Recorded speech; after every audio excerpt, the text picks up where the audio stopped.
Assalamualaikum warahmatullahi wabarakatuh. Waalaikumsalam warahmatullahi wabarakatuh. Oke, silakan untuk dibuka semuanya. Videonya, gambarnya, dan audionya. Sementara ditutup dulu ya. Oke, hari ini kita akan membahas semua pertanyaan di bab 2 bagian 3 ya, atau part 3 dari era Undang-Undang Dasar Sementara atau Demokrasi Liberal sampai ke Reformasi ya. Oke, kita awali pertemuan hari ini dengan kalimat bersoalan bersama-sama. Bismillahirrahmanirrahim. Assalamualaikum warahmatullahi wabarakatuh. Waalaikumsalam warahmatullahi wabarakatuh. Waalaikumsalam warahmatullahi wabarakatuh. Oke, saya akan mulai menjawab ya pertanyaan dari kelas yang hari Senin, kelas C ya. Dari kelas C, dari Nova Sari Piana, ada? Hadir, Pak. Mana? Oke. Bertanya tentang bahwa komunis mulai rusak itu pada tahun 48. Yang ingin saya tanyakan berarti sebelum tahun 48 komunis itu baik ya. Bukan baik, ini tidak ada ya. Sebelum 48 tidak ada tokoh-tokoh komunis yang ada di Indonesia. Terutama pas proklamasi dan pas perumusan sidang BPUPK maupun sidang PPKI itu nyaris tidak ada pengaruh komunis ya, karena ada dua pengaruh yang mendasari negara kita hanyalah nasionalisme dan Islam ya. Karena PKI kan di tahun 26 sudah diusir oleh Belanda ya. Jadi sudah membuat ulah ya. Sudah membuat kerusuhan di pemerintahan kolonial sehingga kolonial pun Belanda pun tidak suka dengan gaya-gaya PKI saat itu, kemudian dihukum dan tidak boleh beraktivitas di Indonesia. Sehingga pada proses perumusan negara di zaman Jepang sampai kemerdekaan tidak ada pengaruh komunis, dan datang tahun 48 ya dengan beringas ya, dengan memberontak dan dengan pembantaian yang cukup kejam di daerah Jawa Timur dan Jawa Tengah, dan puncaknya adalah pemberontakan PKI Madiun. Oke, itu tentang komunisme. Kemudian berikutnya dari Anissa. Yang mana? Anissa Nurjayanti. Ada Anissa Nurjayanti? Ada, Pak. Ada, Oke. Pak. Dari Anissa, Orde Lama atau demokrasi terpimpin tidak berpancasila. Tidak berundang-undang dasar 45.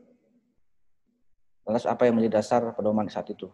Ya, adalah Nasakom ya. Nanti juga akan dibahas ya.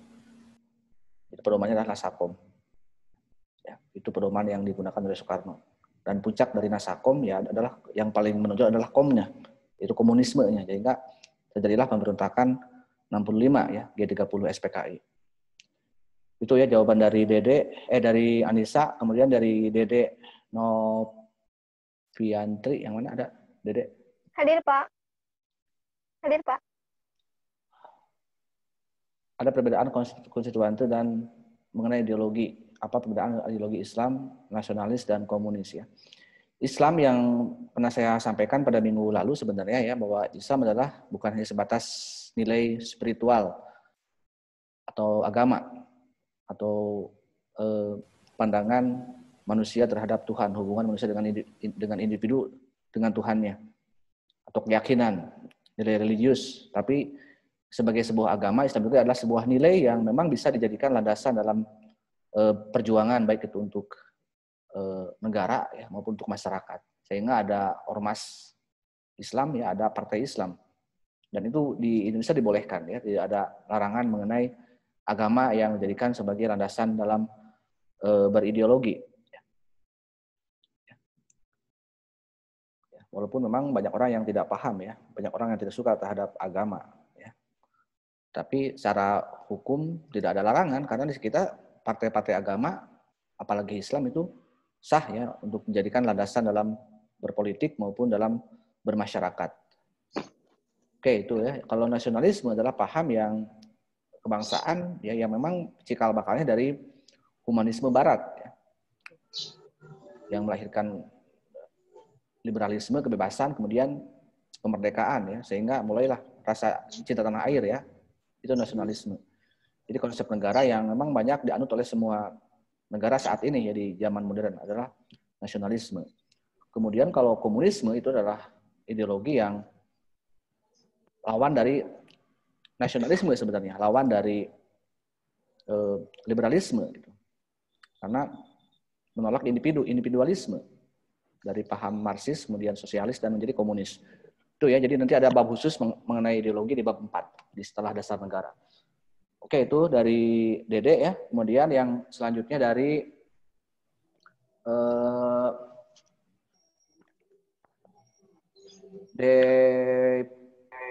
Dipa. Ada Dipa.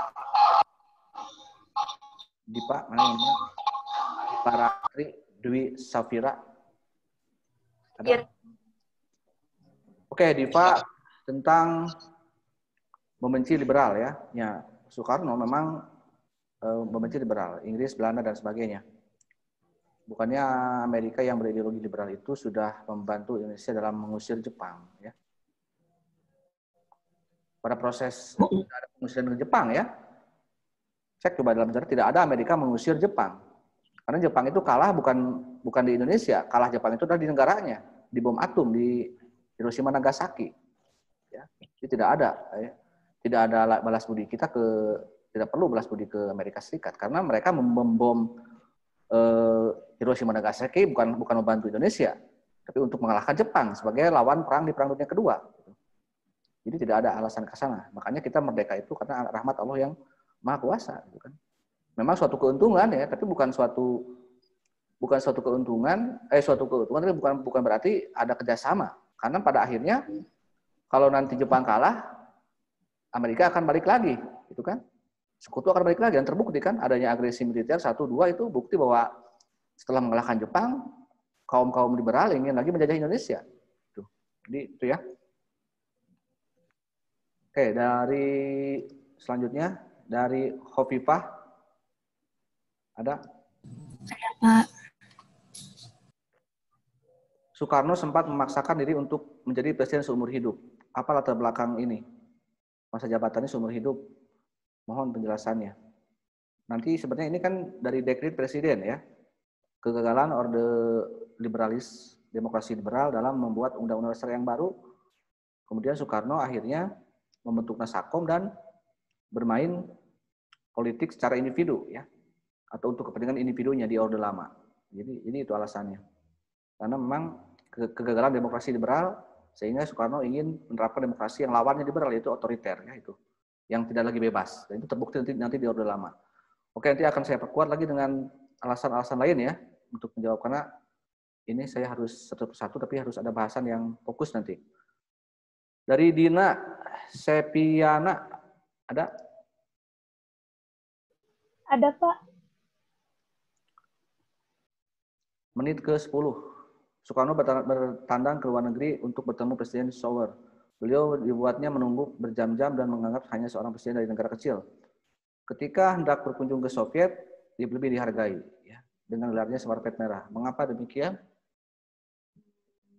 Ya karena itulah ya kenapa alasan Soekarno sangat membenci liberalisme karena memang negara penjajah gitu kan. Dan juga daripada kita tidak dihargai oleh negara-negara penjajah, oleh bangsa-bangsa penjajah, lebih baik kita pilih negara yang memang menghargai kita ya. Memang pada saat itu selain di dalam negeri kita di backing oleh PKI ya, Soekarno itu di Orde Lama dan di luar negeri ya pasti juga akan berhadapan ataupun berteman dengan negara-negara komunis gitu kan. Itu kan satu kejadian yang memang tak bisa lagi dibohongi gitu kan. Pada saat Orde Lama kiblat politik Soekarno itu lebih ke blok kiri ya, ke blok timur yaitu komunisme. Itu ya. Dengan alasan karena lawan dari komunis adalah liberal. Jadi memang kalau kita ingin mengalahkan satu kelompok harus kerjasama dengan kelompok yang lain yang bermusuhan gitu ya. Jadi sebenarnya untuk kepentingan negara kita ada, untuk kepentingan pribadi Soekarno juga ada. Urusan efek atau dampaknya nanti di dalam negeri itu urusan lain ya. Karena dalam sebuah keputusan politik itu tentunya ada risikonya dan harus berani mengambil risiko. Itulah pemimpin ya. Itu ya. Dari Dina, untuk sementara saya sampai situ dulu ya, nanti juga akan ada dikaji lagi. Kemudian juga dari Nadira, ada? Dewi? Hadir, Pak. Ada perbedaan antara sosialis murni dan sosialis komunis ya. Beda ya, karena sosialis murni itu nanti juga sebenarnya dibahas ideologi kalau perbedaan ini ya. Tapi saya sepintas akan saya bahas karena sosialisme itu dari Marxisme. Tujuannya bagus ya. Ideal, ideologi yang sangat ideal. Kenapa ada sosialisme? Karena untuk mengalahkan kapitalisme yang sudah lama. Sejak revolusi industri kan kapitalisme yang terjadi di dunia. Dan Marxisme sebagai tokoh yang sangat berpengaruh di dunia saat itu membuat sebuah buku yang sangat tebal, Das Kapital, itu menolak kapitalisme dengan sosialisme caranya ya. Yang awalnya individu kemudian diserahkan ke masyarakat secara adil dan merata. Kita pun menerima sosialisme ya, dalam sila kelima itu kan sosialisme Indonesia. Pancasila itu kan sosialisme Indonesia. Kenapa disebut Indonesia? Karena kita walaupun mengakui adanya keadilan sosial atau persamaan hak, tapi diimbangi dengan sila pertama, yaitu ketuhanan yang Maha Esa. Ya. Kalau mereka kan sosialisme maupun individualisme, liberalisme, kapital kan cenderung materialisme. Ya. Kalau kita kan ketuhanan yang Maha Esa. Itu ya. Kalau yang komunis, kenapa komunis bisa menjadi komunis dari sosialis? Karena untuk melaksanakan tujuan sosialisme, kalau sosialis murni itu memang benar-benar masyarakat gotong royong ya, tanpa membedakan mana yang besar mana yang kecil. Kalau dalam komunisme itu diserahkan ke negara, diambil alih ke negara. Jadi diktator harus memaksakan kehendak untuk mencapai tujuan sosialisme itu. Kalau perlu dengan segala cara dilakukan ya oleh komunisme. Sehingga harus diktator, harus keras negara itu. Nah, ini adalah latar belakangnya kenapa ada komunis, ya, sosialisme yang diterapkan di Soviet oleh Lenin dan Stalin. Dibawa ke Indonesia oleh Musso, oleh Aidit, dan memang terjadi kudeta, terjadi pembantaian manusia ya untuk mencapai tujuan negara komunis. Itu ya. Sampai situ dulu, yang juga akan diperkuat oleh yang lainnya. Terus dari A.A. Nisah Dewi Kustianingsih. Ada? Hadir, Pak. Tentang Soekarno ke Soviet tadi ya.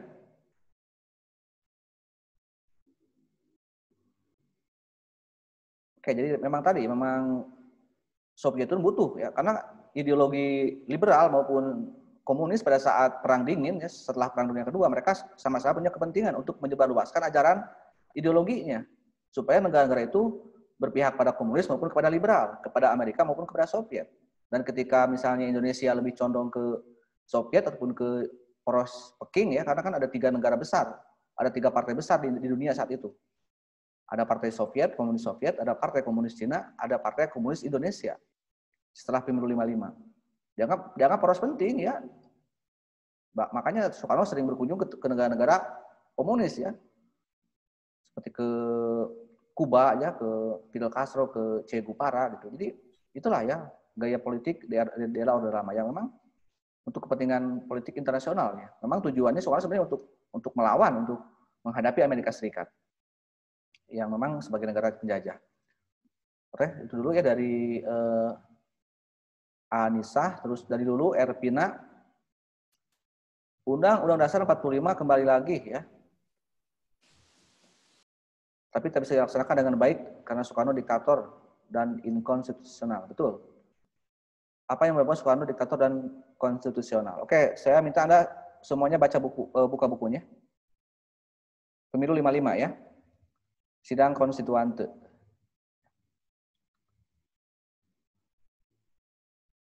Ada di setelah pasca ada kan ya bab itu di pemilu 55 di masa-masa itulah. Ada yang ada dekret presiden. Akan saya screen share juga ya. Sudah terlihat belum screen share dari saya? Sudah terlihat belum? Di tampilannya? Belum? Belum, Pak. Emang belum saya share ya, mau terlihat bagaimana? Bagaimana kalian itu?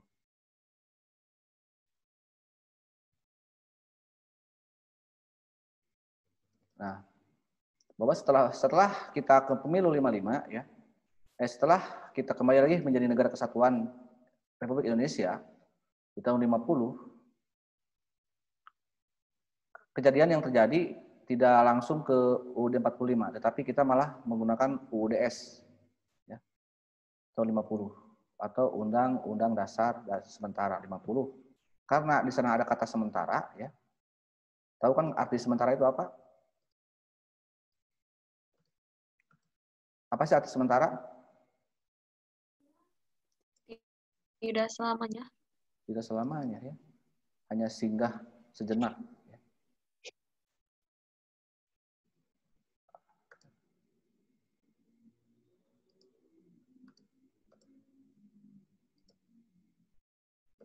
Nah, ini pemilu 55 ya. Saya terlihat, coba lihat dulu layarnya. Jadi kita memasuki era demokrasi liberal di tahun 50 setelah UUDS. Karena UUDS itu tidak jauh beda dengan Undang-Undang RIS ya. Walaupun negara kesatuan. Dengan multipartai, dengan demokrasi parlementer dan gaya bebas ya. Sehingga banyak sekali di sini ada banyak partai, banyak ormas yang ikut serta dalam pemilu 55. Ya. Jadi kita ini merencanakan lagi pemilu setelah atau merencanakan pemilu pertama itu di tahun 50 karena kita masih sementara undang-undang dasarnya. Saking liberalnya ya undang-undang dasar sementara itu harus diganti, tapi karena banyak sekali kepentingan yang di pemerintahan, di parlemen saat itu karena banyak sekali ya, partai-partai yang saling berganti ya, saling bergantinya pemerintahan atau perdana menteri untuk perencanaan pemilu saja ini tidak langsung terjadi di tahun 50, tapi 5 tahun kemudian tahun 55. Dan inilah pesertaannya ya. Ada banyak partai dan ada untuk konstituante saja yang tugas yang membuat undang-undang dasar baru ya pengganti UUDS ada 91 peserta, 39 partai, 23 ormas dan 29 perorangan ya. Itu untuk bertarung di konstituante yang khusus nanti membuat UUDS 50. Dan inilah contoh surat suaranya ya. Nah, ini banyak sekali partai-partai. Jadi dulu pemilu hanya memilih gambar saja ya. Karena banyak pemilu seperti sekarang itu di era reformasi ya, yang pemilu yang aneh-aneh itu. Ini adalah contoh masa kampanyenya kalau dulu seperti ini ya. Zaman ada seperti baligo lah ya. Ataupun spanduk. Ini ada Masyumi, Partai PNI, ini ada PSI, ada Partai Kristen. Jadi banyak sekali partai politik ya. Ada PKI juga ini ya. Ini PKI bukti ya nyata bahwa PKI adalah partai yang sah dan terlibat dalam pemilu 55 dan menjadi partai besar. Dan inilah hasil pemilunya ya. Hasil pemilu ini adalah kampanye dulu. Jadi nuansa politik di tahun 55 sebenarnya sama dengan sekarang ya. Di mana semua kepentingan ada ya. Sentimen-sentimen keagamaan, terutama pertarungan di media ya, itu kan ada setiap partai punya media, punya koran, punya majalah, atau juga di mading-mading di tempat-tempat umum. Kalau sekarang kan di media sosial ya perang itu. Bagaimana antara partai yang paling keras adalah Masyumi dan PKI yang memang agama dan komunis ya. Sangat panas sekali pertarungan di sana. Isu-isu keagamaan seperti isu-isu tentang sekarang kan banyak ya, misalnya saling melecehkan agama, itu terjadi di masa 55 ya. Saling melecehkan agama, menganggap Islam itu adalah onta ataupun kadrun ya, kadal gurun. Itu bahasa-bahasa yang terjadi di zaman PKI ya terhadap Masyumi. Masyumi pun melawan dengan menganggap bahwa PKI itu adalah kafir dan sebagainya. Menganggap Islam itu radikal dan sebagainya. Itu hal-hal yang sudah terjadi di pemilu 55 ya. Jadi jangan kaget dengan kondisi sekarang gitu kan. Karena ini terjadi juga di demokrasi liberal di tahun 55. Dan hasilnya ini yang tak disangka-sangka ya. Hasil pemilu ini tak disangka-sangka karena partai yang keempat ini PKI memiliki pemilih 6.100.000 hampir 16% ya, atau mendapatkan 39 kursi di konstituante. PNI ini walaupun menang sedikit ya di atas Masyumi, tapi untuk anggota dewannya, anggota konstituantenya itu sama dengan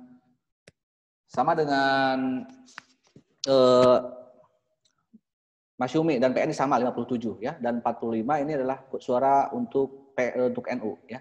Ini partai-partai lainnya juga ada yang 8 gitu. Yang lainnya ada di bawah, masih di bawah yang 4 besar ini ya. Makanya saya bilang ini 4 besar pemenangnya. Lalu mereka ngapain saja nih setelah beres pemilu? ya mereka bertugas sebagaimana mestinya, ya, yaitu dalam membuat undang-undang dasar. Jadi tugas utama dari Pemilu 55 adalah membuat undang-undang dasar pengganti UUDS 50. Jadi saya bilang bahwa Pancasila itu apakah harga mati? Ya tidak. Karena Pancasila itu pernah berganti, ya. Yang disahkan yang dirumuskan pertama kali oleh Soekarno di 1 Juni, ya, kemudian disempurnakan oleh Piagam Jakarta dan direvisi setelah pengesahan oleh PPKI, kemudian berubah total di Undang-Undang RIS, kan, tidak lagi berpancasila sebagaimana tujuan proklamasi. UUDS pun yang berlaku di tahun 50 sampai 59 ini tidak menggunakan Pancasila yang 1 Juni ataupun yang PPKI. Karena Pancasila yang berubah, karena berubah Undang-Undang Dasar, berubah juga Pancasilanya. Pertanyaannya, apakah Pemilu 55 ini sukses atau tidak? Ya, kalau pemilunya sukses, karena itu pemilu yang paling demokratis sepanjang sejarah Indonesia, ya. Pemilu yang paling meriah dan paling panas tapi demokratis, ya. Hasilnya ya bisa Anda lihat tadi sendiri, ya. Karena tidak ada, mungkin masih jarang minim murni politik kaderisasi gitu kan, tidak ada money politik saat itu, belum ada politik uang. Karena partai-partai itu merebut hati masyarakat dengan caranya sendiri, dengan doktrin ideologinya. Umat Islam benar-benar didoktrin supaya milih Masyumi atau NU, dan besar kan akhirnya. Kalau bergabung aja, kalau tidak keburu pecah, NU di tahun 50 dengan Masyumi itu mungkin sudah menang, ya, Islam sudah menang total. Tapi sayangnya NU itu keluar dari Masyumi, sehingga Masyumi sendirian, ya. Jadi Masyumi itu partai-partai gabungan dari ormas kecuali NU itu sangat besar pengaruhnya di Indonesia. Dan memang Jawa Barat adalah provinsi yang paling basisnya Masyumi, ya. Makanya Jokowi belum pernah menang di Jawa Barat, ya, di Banten, DKI, ya, selama pemilu itu, karena basis Islam. Kalau Jawa Tengah, Jawa Timur, kalau Jawa Tengah basis PKI selalu menang di sana. Makanya PDI tidak heran kalau merah, ya, gitu. Bisa menang terus di Jawa Tengah, mutlak. Jokowi kan menang mutlak di Jawa Tengah karena memang basisnya, ya. Dia juga orang Jawa Tengah. Jawa Timur adalah NU, ya. Sampai sekarang kan PKB selalu menang di Jawa Timur. Nah, itulah ya yang terjadi, bahwa politik 55 ini adalah politik yang demokratis gitu kan, tanpa ada politik uang. Karena dengan apa, ya? Mungkin sehingga setiap partai itu berlomba-lomba merebut hati simpati masyarakat. Karena memang saling menakut. Islam takut akan bangkitnya komunis, ya, kalau menang. Komunis takut juga sama agama, sama Islam. Akhirnya ya itulah pertarungan yang sesungguhnya, ya. Kalau sekarang kan campur dengan media sosial, dengan pencitraan, ya. Orang dipoles untuk menjadi orang baik. Kadang-kadang dipoles menjadi dilan, kan. Dipoles menjadi santri, dipoles menjadi anak gaul, dipoles menjadi tokoh yang merakyat, bisa masuk ke gorong-gorong dan sebagainya. Kalau sekarang kan seperti itu, tidak ada kejujuran, ya. Kalau dulu memang semua orang jujur. Maunya apa sih lu? Ya, gue mau Islam, gue mau komunis, ya. Bertarunglah di tempatnya, yaitu pemilu, ya. Tapi memang hasilnya yang harusnya membuat undang-undang dasar yang baru, ya, Pemilu 55 ini atau konstituan itu bersidang di tahun 56 sampai 59. Kalau Anda lihat sejarah PPKI maupun BPUPK, ya, pada saat perumusan Pancasila maupun UUD 45 itu tidak banyak waktu. Untuk membahas Pancasila saja, ya, 5 sila itu selesai di 1 hari di 22 Juni. 1 hari juga selesai di 18 Agustus. Undang-Undang 45-nya dibuat 1 minggu selesai di 10 sampai 16 Juli di tahun 45. Nah, ini dikasih waktu 3 tahun untuk merumuskan lagi Pancasila, Dasar Negara, dan untuk membuat lagi UUD 45. Oke, ada adzan zuhur dulu, ya. Nanti kita break mungkin 1 atau 2 menit. Bentar, ya. Ya, bentar, ya. Nanti kita lanjut karena tanggung kalau saya harus berhenti dulu, ya.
Oke, saya lanjut ya.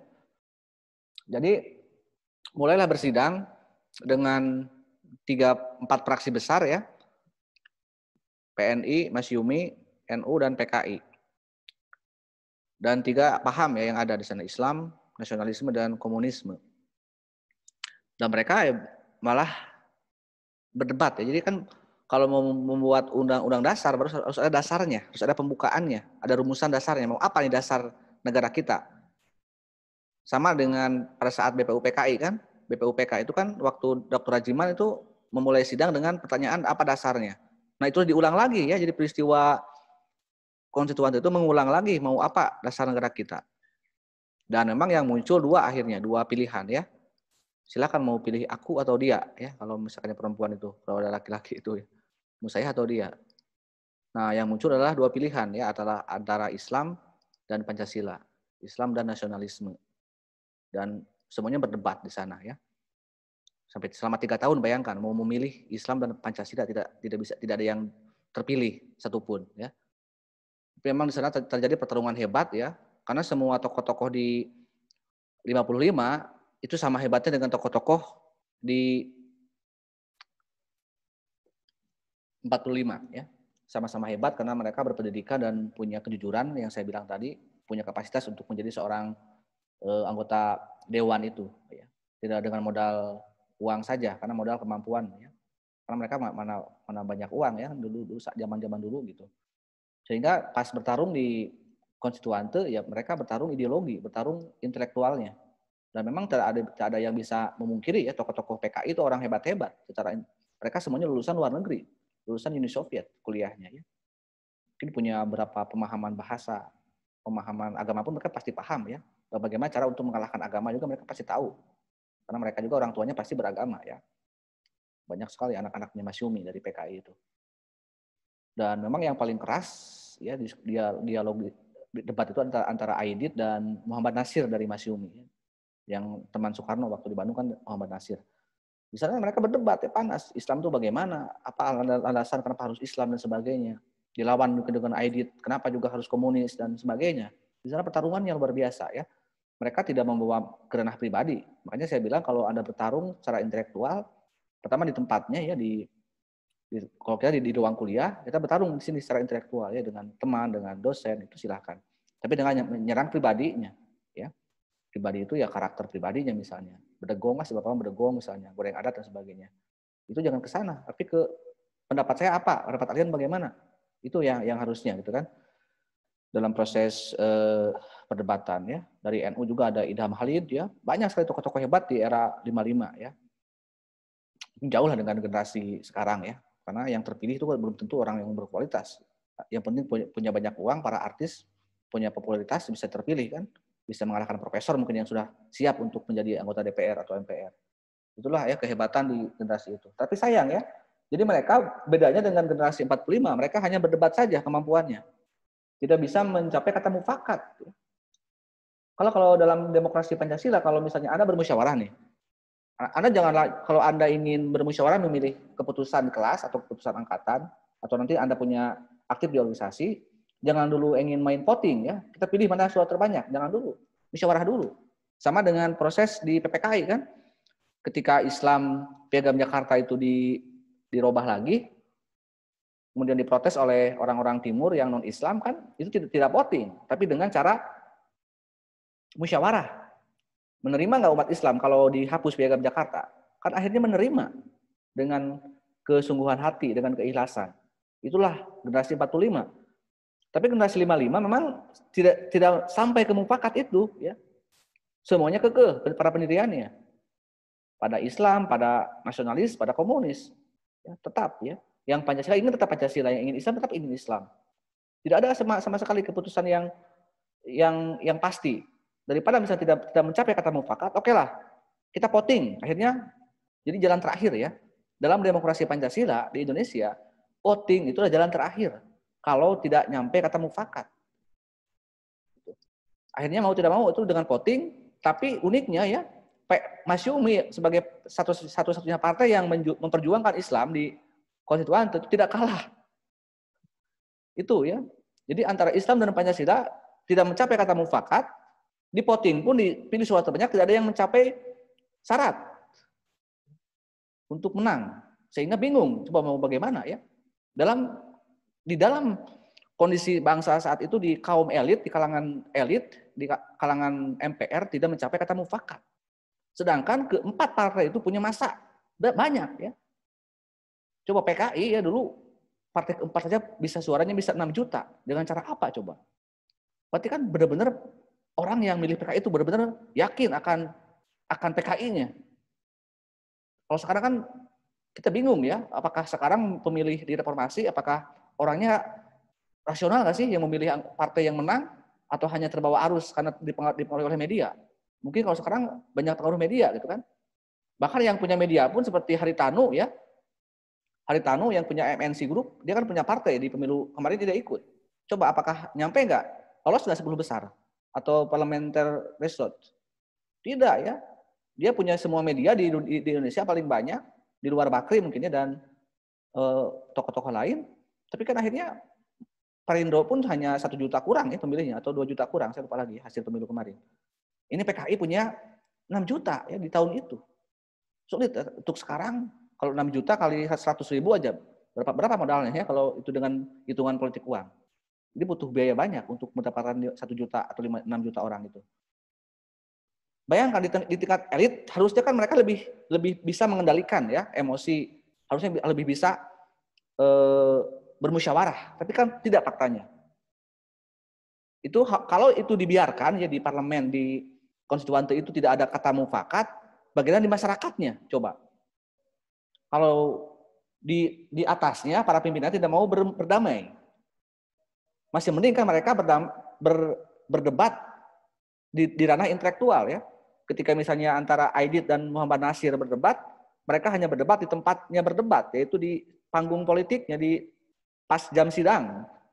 Kalau mereka ada break sholat misalnya seperti sekarang misalnya ya, atau ada istirahat atau setelah beres persidangan, mereka seperti halnya manusia biasa, berteman biasa. Memang mereka satu daerah kan ya, antara Nasir dan Aidit itu dalam satu ini yang sama sebenarnya ya, satu daerah yang sama, teman baik sebenarnya, tapi berbeda ideologi saja kan gitu.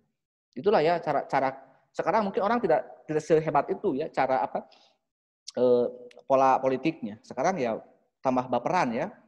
Kalau dalam demokrasi bebas seperti sekarang atau seperti dulu, harusnya orang-orang itu jangan bawa perasaan dalam politik itu. Harus siap tampil, harus siap. Dia siap dikritik, siap mengkritik, siap dihina, harus siap, harus mentalnya harus kuat. Tapi kalau mau berpolitik mentalnya hanya mau dipuji saja ya, itu repot, tidak akan berhasil ya. Makanya kita pun harus belajar seperti itu. Kalau mau menjadi manusia kuat itu harus siap dihina, siap dikritik. Ya. Jangan hanya siap dipuji saja. Karena kalau maunya, apalagi pejabat, kalau maunya dipuji, itu kan akan mematikan akal pikiran manusia. Ya. Coba kalau sekarang kan saya lihat, di era sekarang itu kenapa lebih jelek daripada 55, daripada demokrasi yang dulu, yang liberal. Karena sekarang itu siapnya hanya dipuji saja. Dipuji, oh orang baik, oh orang merakyat, oh sangat dekat dengan rakyat ya, bisa masuk ke ganggang sempit. Ya bukan itu ya. Tapi kalau di saat fakta lain misalnya ekonomi turun ya, kebijakan corona tidak jelas, merasa marah ke rakyat. Kenapa kamu mau kritik negara? Kamu ini mau makar ya? Ya bukan itu ya. Itu mematikan akal pikiran manusia sebenarnya kalau cara seperti itu. Mereka tidak belajar dari sejarah ya bagaimana mereka itu walaupun beda pendapat tapi bisa dengan berbesar hati ya menerima pendapat orang lain ya, dan tidak membawa ke ranah-ranah pribadi dan tidak bawa perasaan ya ke ranah publik. Karena repot kalau menjadi pemimpin membawa perasaan ke ranah publik. Nanti akan terbawa perasaan juga. Akhirnya cinta buta terhadap pejabat itu ya. Mau salah mau benar dibela aja. Itulah kenapa cebong kampret itu tidak mau move on ya, karena memang mereka tanpa rasionalitas ya, memilihnya. Kalau di Amerika mungkin ya mereka sekarang sedang pilpres di Amerika ya, masa kampanye Donald Trump dan Joe Biden ya, lawan Donald Trump. Mereka setiap pemilu mereka berdebat panas tapi hasilnya bagus gitu. Yang dihasilkan pemimpinnya kuat-kuat karena jelas karakternya, tidak dipoles oleh media. Donald Trump coba kalau di kita mungkin sudah habis itu ya, ngomongnya ceplas-ceplos, sering menyinggung siapapun, tapi kan mereka biasa dengan budaya seperti itu. Karena orangnya orang bebas gitu kan. Dan siap masyarakatnya. Secara budaya mereka siap, karena budaya liberal, budaya bebas. Terus juga memang secara pendidikan mereka berpendidikan tinggi ya, mayoritasnya. Di kita kan masih di bawah, di kita kan rata-rata SDM kita itu di usia SMP ya, kelas 8. Mau demokrasi langsung seperti di Amerika ya repot gitu kan. Karena yang kuliah mungkin hanya berapa orang. Bahkan di kita kan level profesor pun kalau sudah masuk ke istana, ke pemerintahan itu masuk angin ya, tidak hilang daya kritisnya. Kayak itu ya, jadi nyaris bahaya ya. Selama 3 tahun berdebat tidak ada hasilnya ya. Itulah kenapa Soekarno mengeluarkan dekret presiden pada 5 Juli dan marah Soekarno itu ya. Marah kepada memanggil semua praksi yang 4 besar itu. Jadi praksi-praksi yang hadir di Konstituante oleh Bung Karno dipanggil ya, dari PKI, dari Masyumi, dari NU, dari PNI. Hai kamu, Masyumi, PNI, PKI, dan NU. Kalian adalah anggota dewan yang terhormat ya, dipilih oleh rakyat yang banyak, oleh jutaan. Tapi kenapa kalian hanya ingin membuat aturan, tapi untuk kepentingan kalian sendiri, untuk kepentingan golongan kelompok kalian sendiri, tidak mementingkan kepentingan banyak, itu kata Soekarno. Kalian semuanya tidak negarawan, hanyalah politisi yang hanya untuk kepentingan partai politiknya, itu kata Soekarno. Dan marah, Soekarno memang benar-benar marah ya kepada Dewan Konstituante itu. Bagaimana ya kalau sekarang saya memberikan pilihan kepada kalian semua anggota Konstituante, karena kalian gagal dalam membuat undang-undang dasar yang baru, bagaimana kalau kita kembali lagi ke Pancasila dan UUD 45 yang asli, yang disahkan oleh PKI kan? Yang saya bilang bahwa Pancasila itu dan UUD 45 yang capek-capek didebatkan di BPUPK dan PPKI tidak pernah dilaksanakan sampai tahun 59 ya. Karena mau dirubah, mau diganti itu kan. Nah, Soekarno dengan tangan besi ya, dengan kekuatan politiknya, seorang presiden bisa mempengaruhi MPR ataupun konstituante hasil pemilu. Jadi seorang eksekutif bisa memanggil legislatif yang dipilih oleh rakyat. Soekarno kan tidak dipilih rakyat ya, belum saat itu. Karena dipilih kan masih di 45, Soekarno masih hasil musyawarah 45, belum ada pemilu. Belum ada keputusan hasil pemilu yang membuat Soekarno diangkat menjadi presiden. Tapi Soekarno bisa mengalahkan ya ratusan orang yang ada di wakil rakyat yang ada di Konstituante. Itulah kehebatan Soekarno. Makanya coba Anda buka bukunya, coba ada yang bisa bantu saya baca buku halaman dekret. Apa itu dekret? Pengertiannya. Siapa coba yang bisa membacakan dekret? Yang sudah siap siapa? Sebutkan namanya. Satu orang saja. Apa itu dekret? Aku mau, apa Pak. diktumnya? Siapa? Coba sebutkan Amalia. namanya. Ya, silakan. Amalia. Apa itu dekret? Dekret adalah tindakan sepihak penguasa. Oke, sampai itu dulu. Jadi tindakan sepihak ya. Kenapa sepihak? Karena itu adalah keputusan yang inkonstitusional. Itu apa sih? Jadi keputusan yang melanggar semua aturan. Ya. Ya. Jadi dalam sebuah negara itu negara itu negara hukum ya, rule of law. Sebagaimana yang termuat dalam pasal 1 ayat 3 bahwa Indonesia juga adalah negara hukum, rule of law ya, Rechtsstaat kalau dalam bahasa Belandanya. Semua keputusan negara itu harus berdasarkan pada aturan hukum. Tetapi dekret adalah pengecualian ya. Coba agar Anda lebih paham, lanjutkan setelah pengertian apa? Momentum, Pak. Apa momentumnya? Momentumnya karena negara dalam keadaan bahaya. Nah, keputusan yang sepihak itu bisa dilakukan kalau ada momentum yang tepat. Kalau kondisinya sedang aman-aman saja ya. Terus misalnya Anda minta keputusan yang sepihak ya tidak akan berhasil. Kalau misalnya maaf nih contoh ini ya. Anda misalnya orang tua Anda, ibu bapak Anda itu di rumah baik-baik saja.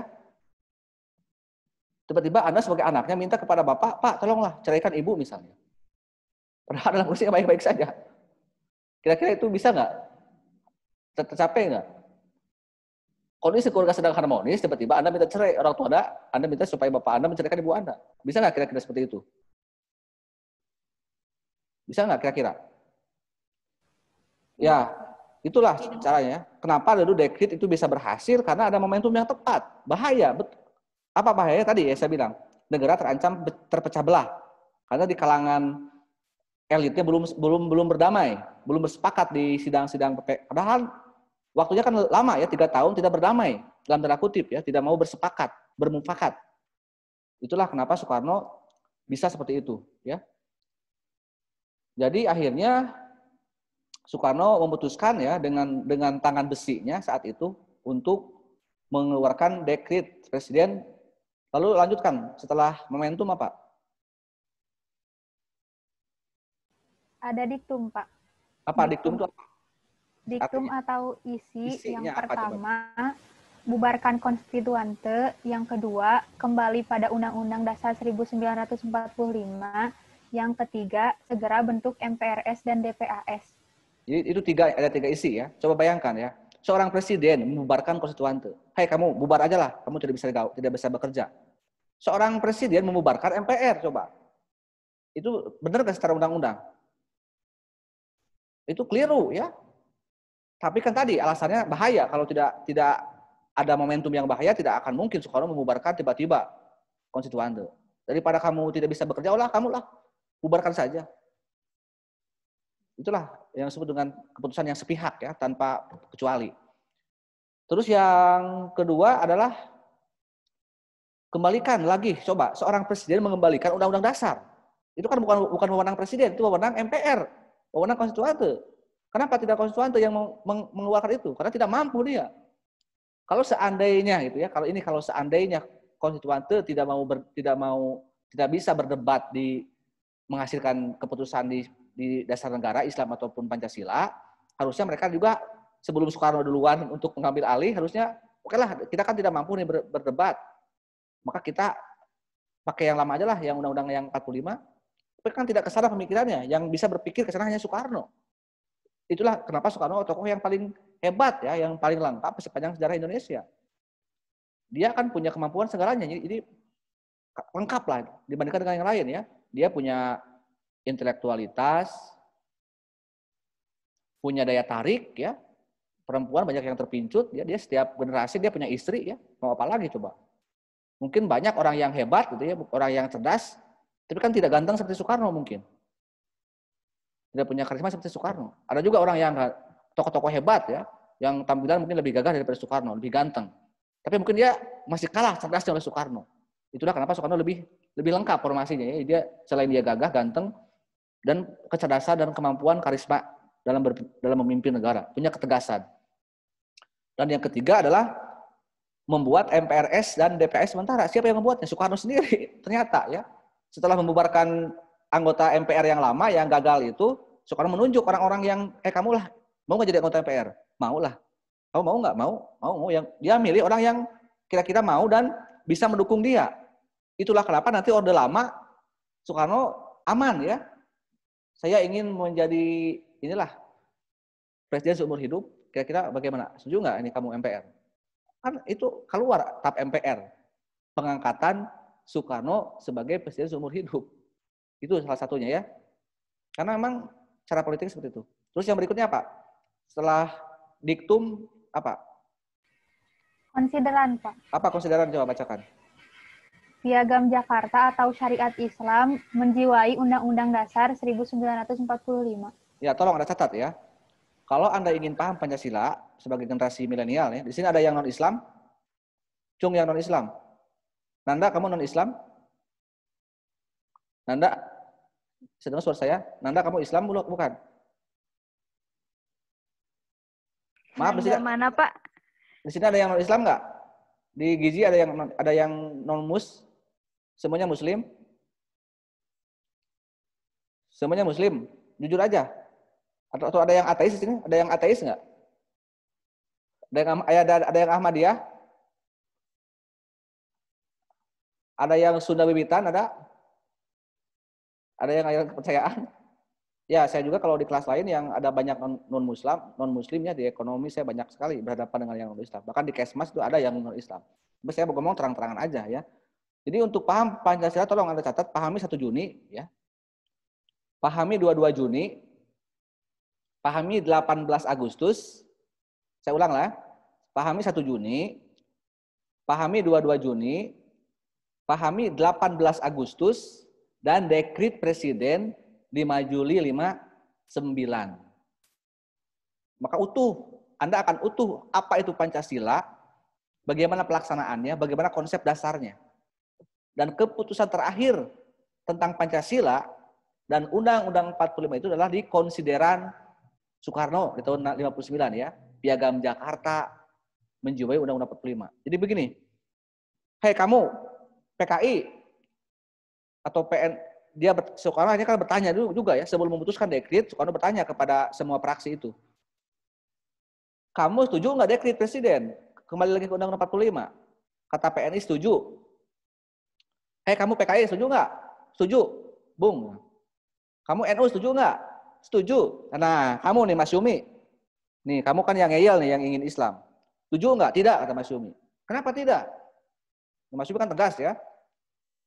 Dia kan partai Islam yang paling besar saat itu ya. Salah satu partai pemenang juga kan itu di konstituan tuh. Tidak, Bung. Kenapa kamu tidak setuju? Saya punya syarat sebenarnya gitu. Apa syaratnya kata Soekarno? Yaitu syaratnya Piagam Jakarta atau syariat Islam menjiwai Undang-Undang 45. Oke, kata Soekarno. Yes, setuju. Jadi itulah keputusan Soekarno itu mendukung tentang syariat Islam. Makanya saya bilang ya, walaupun dihapus 7 kata di 18 Agustus, itu kan berarti hilang nilai-nilai Islam. Diperkuat lagi oleh konsideran dekret presiden 5 Juli 59 itu. Dan yang sering saya tegaskan ke teman-teman semua, bahwa bukan berarti syariat Islam itu untuk pukul rata semua syariah gitu kan. Karena Islam itu kan rahmatan lil alamin ya. La ikraha fiddin, itu kan tidak ada paksaan. Makanya makna dari Piagam Jakarta itu adalah bukan untuk Islam sendiri, karena kan dalam isinya syariat Islam untuk para pemeluk-pemeluknya, bukan untuk pemeluk agama lain. Untuk agama lain silakan Anda gunakan agama Anda. Kalau di sini ada yang Kristen, gunakan agama Kristen sebagai landasan perjuangan Anda. Kalau Anda agama Hindu, silakan. Makanya di Bali itu berdasarkan pada syariat Hindu ya. Di Papua itu berdasarkan pada syariat Kristen, karena mereka mayoritas beragama Kristen. Jadi kalau ada perda-perda syariah misalkan di Tasik, di daerah-daerah yang di Aceh yang Islam, yaitu mereka juga melaksanakan Pancasila. Sebagaimana juga di Bali dan di Papua yang juga berpancasila dengan syariat Kristennya dan syariat Hindunya gitu kan, hukum Hindunya, hukum agamanya. Itu yang saya maksud. Makanya sekarang jangan lagi molok-olok kelompok-kelompok Islam. Ada yang Anda juga kalau misalnya tidak suka sama kelompok Islam, sama partai Islam, jangan pilih. Anda pilih aja partai yang merah, yang PDI atau Golkar atau partai yang Anda sukai. Jangan mengolok-olok ormas, EPI atau apapun ya, yang mungkin tidak secara langsung Anda dirugikan ya gitu. Itulah yang mungkin sekarang tidak dewasa ya, karena tidak paham sejarah. Makanya saya ke semua mahasiswa yang baru saya selalu ngomong seperti ini. Kalau Anda mau ingin besar, jadi orang besar, jangan mengolok-olok orang lain ya. Kalau tidak suka partai Islam, Anda jangan masuk partai Islam. Anda pilih partai yang kamu sukai. Bertarung di sana gitu kan. Secara rasional. Kalau mau besar, sebagaimana yang dicontohkan oleh para generasi di tahun 60-an ke sana, kan mereka tidak saling olok-olok ya, mereka bertarung secara gentle ya. Sekarang kan orang-orang munafik ya. Tidak suka selalu menghina agama, kadang-kadang agama dipakai alat juga oleh mereka ya. Kalau kampanye pura-pura menjadi imam sholat misalnya ya. Lalu memilih wakil presiden dari ulama, dari MUI ya. Itu kan munafik kalau menurut saya gitu kan. Tidak jelas. Maunya apa sih? Yang sekarang itu, apakah Anda itu mau sekuler atau mau, ya harus jelas negara itu kalau mau jelas ya. Kalau mau agama-agama sekalian, Anda gunakan sebagai fondasi bernegara ya. Jangan pakai undang-undang kapital seperti Omnibus Law ya. Pakai undang-undang syariah. Apalagi kan Ma'ruf Amin tuh profesornya kan hukum syariah. Coba bayangkan ya. Ini anomali kalau menurut saya ya, keanehan. Ma'ruf Amin adalah seorang wakil presiden dengan gelar profesornya adalah di bidang ekonomi syariah. Tapi lolos Omnibus Law, undang-undang yang sangat kapitalis. Makanya kalau saya menjadi mahasiswa, saya sudah habis mungkin oleh saya di demo tiap hari gitu ya. Sudah runtuh mungkin pemerintah. Saya dulu waktu mahasiswa ya, kalau ada SBY ataupun ada JK ke Bandung, saya kejar terus ya di demo. Saya sukanya gitu, karena memang hobi saya demo gitu kan. Mau baik mau tidak ya, yang penting kita punya suara, kita sampaikan ke presiden gitu kan, ke wakil presiden. Bukan menghina, masa mahasiswa misalkan menghina ikut-ikutan tarung di medsos ya, saling caci maki di Twitter ataupun di Facebook. Itu bukan itu tidak akan berpengaruh terhadap apa-apa ya. Kalau mau mah ya jangan kan aneh sekarang itu yang dikritik bukan pemerintah tapi oposisi coba ya, menghina Habib Rizik misalnya, menghina Rocky Gerung gitu kan. Apa urusannya ya? Rocky Gerung itu tidak punya kekuasaan ya, apalagi Habib Rizik yang sudah 6 tahun di Arab Saudi gitu kan. Lalu banyak orang muda, anak muda yang menghinanya. Sementara presiden yang ngaco kebijakannya Anda diam ya. Itu ya, jadi harus rasional dalam berpikir itu. Akal itu harus hidup ya. Dan jangan takut ya. Nah, nanti akhir cerita Orde Lama dan Orde Baru itu oleh siapa ya? Oleh mahasiswa ya. Bukan oleh siapa, bukan oleh saya yang sudah menginjak ke usia 17 tahun ya. Kalau Anda kan sedang masa-masa ini ya. Oke, jadi itu ya. Singkat cerita kita kembali lagi ke Undang-Undang 45 dan akhirnya itulah setuju ya. Coba yang terakhir, apa dari dekret? Dasar hukumnya yakni darurat subjektif. Ya, jadi dasar hukumnya ada ya. Jadi memang itu keputusan sepihak. Lalu kenapa itu bisa lolos ya? Selain karena tadi urusan berbahaya, karena Soekarno memang bukan hanya Soekarno yang bermain di sana ya. Soekarno pun mengajak pihak yang kira-kira punya pengaruh besar di negara. Itu siapa? Tentara ya. TNI. Siapa backingnya? Nasution. Itu lolosnya dekret itu karena Nasution. Angkatan Darat ya. Gus Dur tahun 2001 pernah membuat dekret. Tetapi tidak laku ya dekretnya karena momentum tidak tepat dan memang Gus Dur tidak didukung oleh tentara. Kalau Soekarno kan didukung oleh tentara. Jadi memang yang paling berjasa pada Soekarno adalah Nasution sebenarnya, tentara. Karena yang membackup membuat dekret lolos ya dan tidak ada kontroversi. Jadi dalam keadaan negara bahaya saat itu memang yang dibutuhkan juga bukan hanya kita kan budaya feodalisme ya, mau tidak mau Indonesia itu warisan kerajaan yang cukup lama. Jadi bagaimana tokoh raja itu sosok yang paling dirindukan ya oleh rakyatnya. Bagaimana di Sunda dulu ada Prabu Siliwangi ya. Di kerajaan Majapahit ada Hayam Wuruk misalnya ya. Di Sriwijaya ada Balaputra Dewa ya. Jadi makanya ketika kita menjadi negara modern, kenapa kita ini sangat cinta pada figur ya? Karena di kita itu presiden, karena sistem kita presidensial ya, adalah dianggap sebagai raja ya, rajanya Indonesia kalau dalam kerajaan. Karena itu merindukan nuansa masa lalunya. Dan memang Soekarno memenuhi unsur itu ya. Dia raja yang memang dianggap cocok, gagah itu kan, tampilannya hebat ya, gayanya perlente. Sehingga memang ya itu seperti raja. Dan memang raja itu juga hanya pada gayanya aja kan, gayanya memang oke, tapi kan tidak ngomongnya juga harus oke dan tegas sikapnya. Makanya dalam keadaan chaos seperti tahun 59, raja itu turun tangan dan bisa kan akhirnya membubarkan orang-orang yang ngacau ke negara dalam tanda kutip ya, MPR misalnya. Jadi butuh orang yang hebat ya. Tapi kalau sekarang kita kacau, tapi pemimpinnya manca-mence, tidak punya sikap ya, hanya ngaku aja orang-orang baik gitu, hanya dipoles oleh media ya tidak akan selesai. Dulu itu kenapa bisa selesai demokrasi liberal? Karena ada orang hebat, orang kuat, Soekarno, dengan segala kelemahan dan kelebihannya. Kan sekarang juga saya bilang reformasi itu liberal ya, gaya bebas. Tapi kalau pemimpin yang hasil pemimpinnya adalah yang tidak tegas, saya yakin akan kacau seperti ini. Coba catat ya perkataan saya. Dalam kondisi seperti ini kita ini butuh pemimpin yang tegas. Yang tidak dipoles oleh media. Sampai tahun 2024 saya yakin kita akan gini-gini terus ya. Kalau tidak ada perubahan. Ya tinggal Anda bersabar aja lah ya. Ya kalau Anda sebagai fans klubnya Jokowi ya silahkan Anda nikmati aja ya. Era sekarang ya, nikmati. Oke, jadi akhirnya berakhirlah demokrasi liberal ya. membuka lembaran baru yang disebut dengan Orde Lama atau demokrasi terpimpin. Saya lanjut juga melanjutkan pertanyaan-pertanyaan dari teman-teman di sini ya. Sambil saya nanti ngedongeng Orde Lama ya, apa-apa. Jadi dongeng saya nanti sampai Orde Lama. Sambil saya mengomentari atensi Anda ya di pertanyaan. Dari Maulida Ayu ini ya.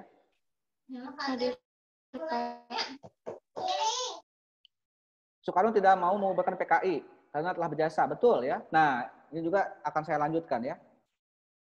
Tadi kan ya, setelah dekret ya, itu kan keputusan yang sangat populer ya.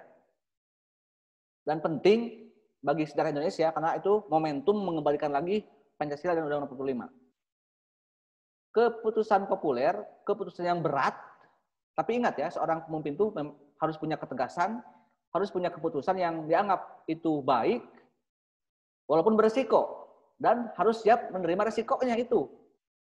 Makanya yang greget ke sekarang itu mereka yang sekarang itu tidak punya karakter ya pemimpin sekarang itu ya, dan tidak mau mengambil resiko.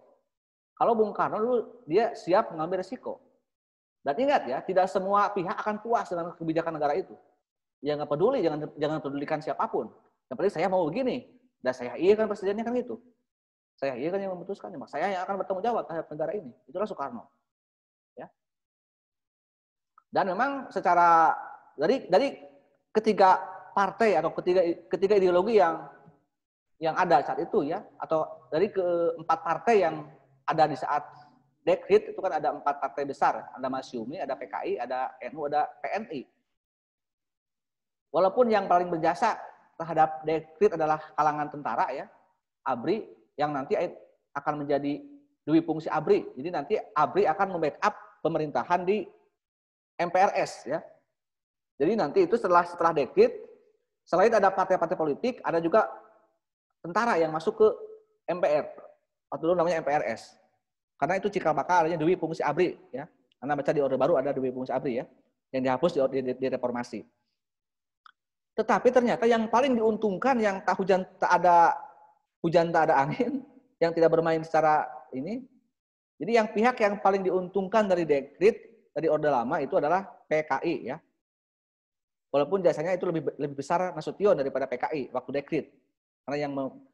Dan memang PKI untung karena apa? Karena setelah dekret itu partai Masyumi dibubarkan. Jadi Soekarno itu mulai aneh-aneh di Orde Lama ya, membubarkan Masyumi, partai Islam yang hampir menang ya pemilu itu dan dekat dengan PNI kemenangannya gitu. Atas bisikan PKI, mungkin PKI merasa bahagia gitu kan dengan gagalnya dekret, dengan gagalnya sesuatu karena Masyumi gagal dalam menjadikan Islam sebagai dasar negara. Itu mungkin merasa ya hatinya mungkin bahagia lah. Seperti bulan madu pengantin baru gitu kan. Ingin menikmati masa-masa indah dengan Soekarno gitu kan.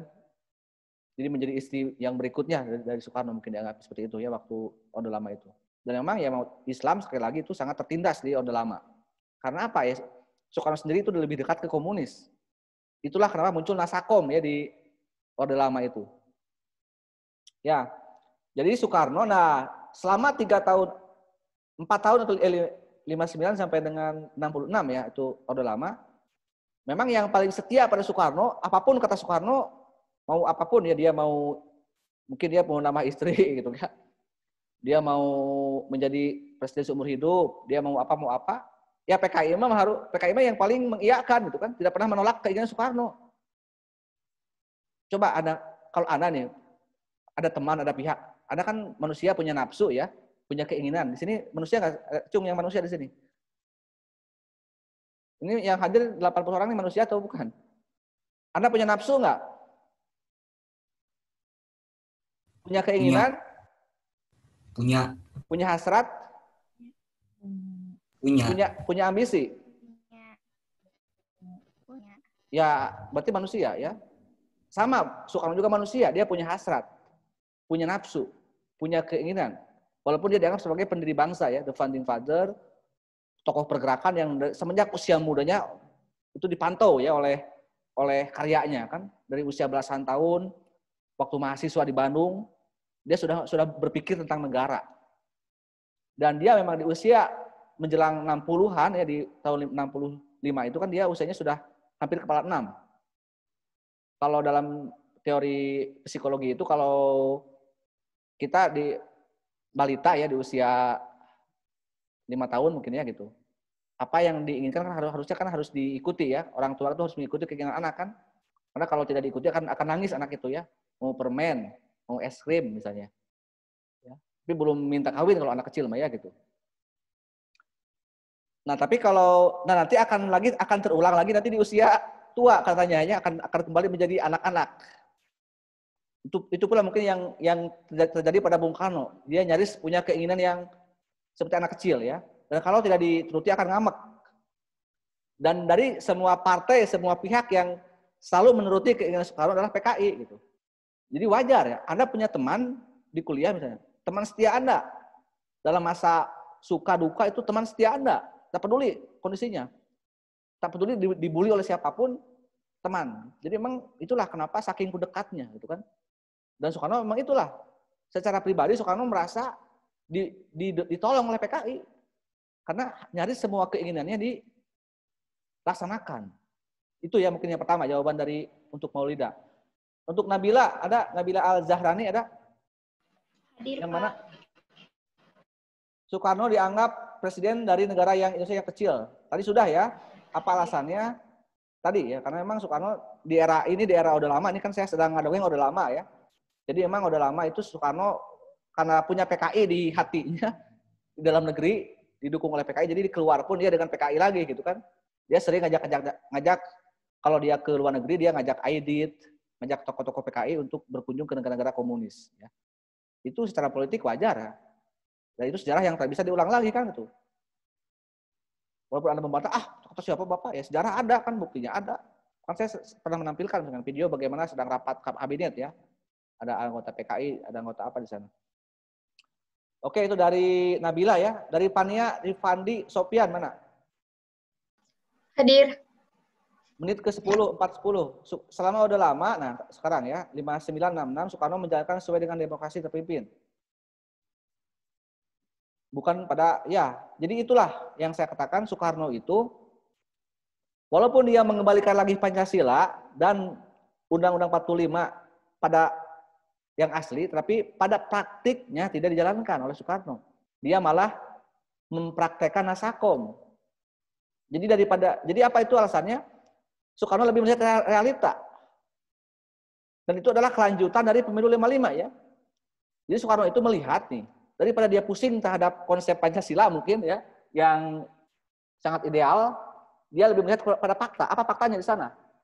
Di tahun 59 atau tahun 60 itu, ada fakta yang besar di negara kita. Pertama, PKI punya 6 juta. Pemilihnya ya. Simpatisannya, belum lagi simpatisannya. PNI punya 68 juta. Nasionalis itu kan. NU punya 6 juta. Masyumi punya 6 juta. Jadi ada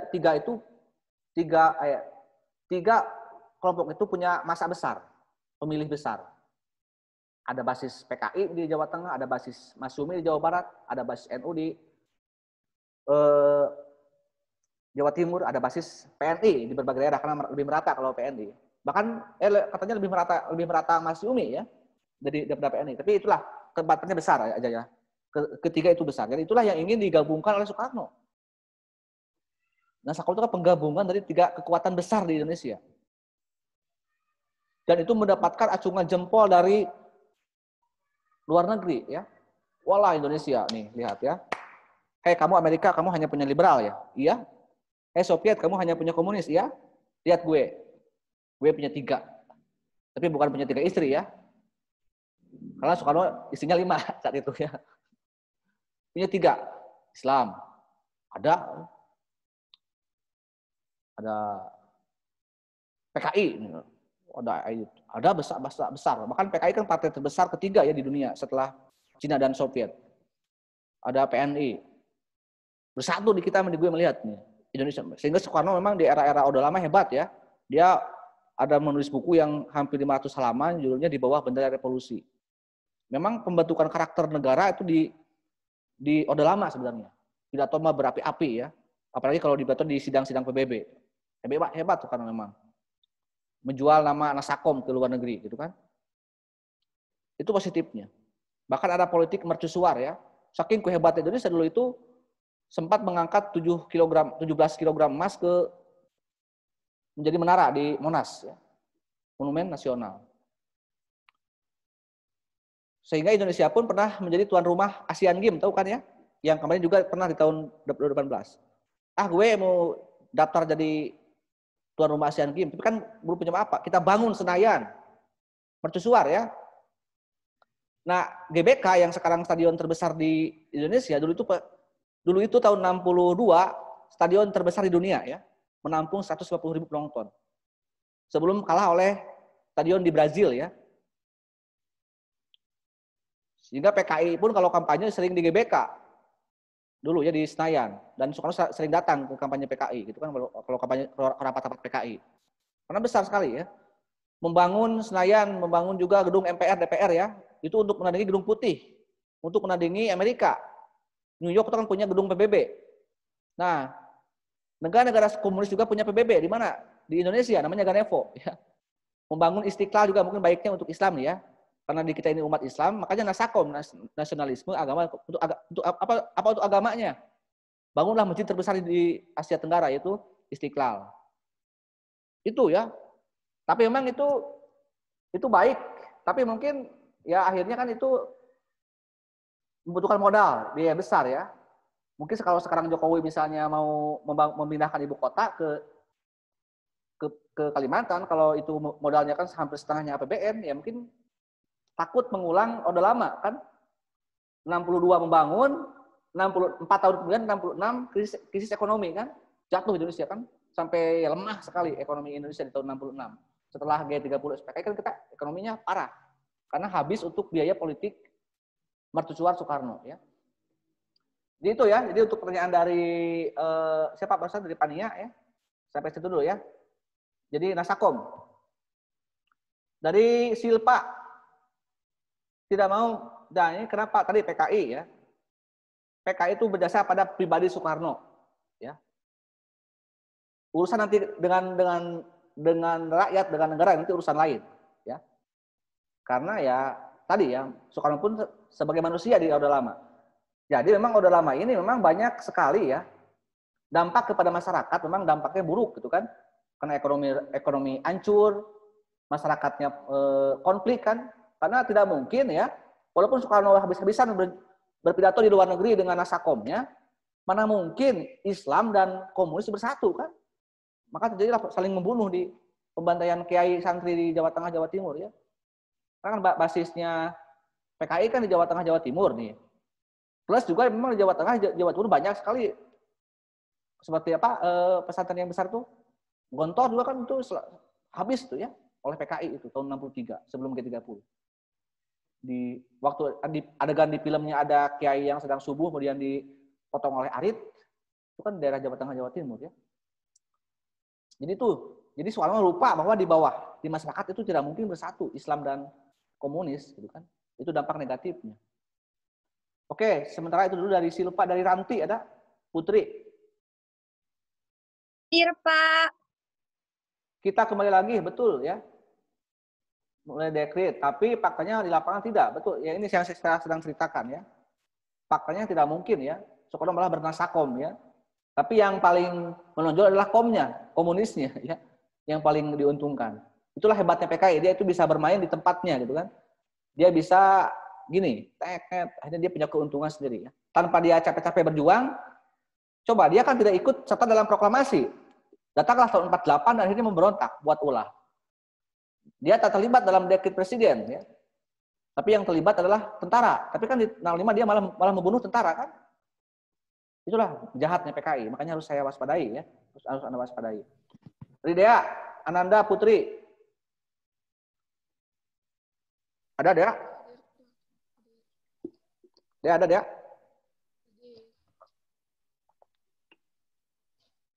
Komunisme mulai rusak ya 48 ya. Apakah itu saat ini ya? Saat ini kan ada komunis gaya baru ya. walaupun misalnya masuknya di partai bukan PKI, tapi mungkin masuk partai lain dengan gaya yang berbeda ya, mungkin dengan gaya yang lebih ramah, lebih santun. Tapi kan isinya sama misalnya, ingin menyamakan, memudahkan urusan kan, sama atas sama rasa. Kartu prakerja misalnya ya, mungkin nggak sih orang dikasih gaji tanpa bekerja kan gitu. Itu mungkin dulu cara PKI ya, merenggut masyarakat. Sekarang mah dengan kartu modalnya ya.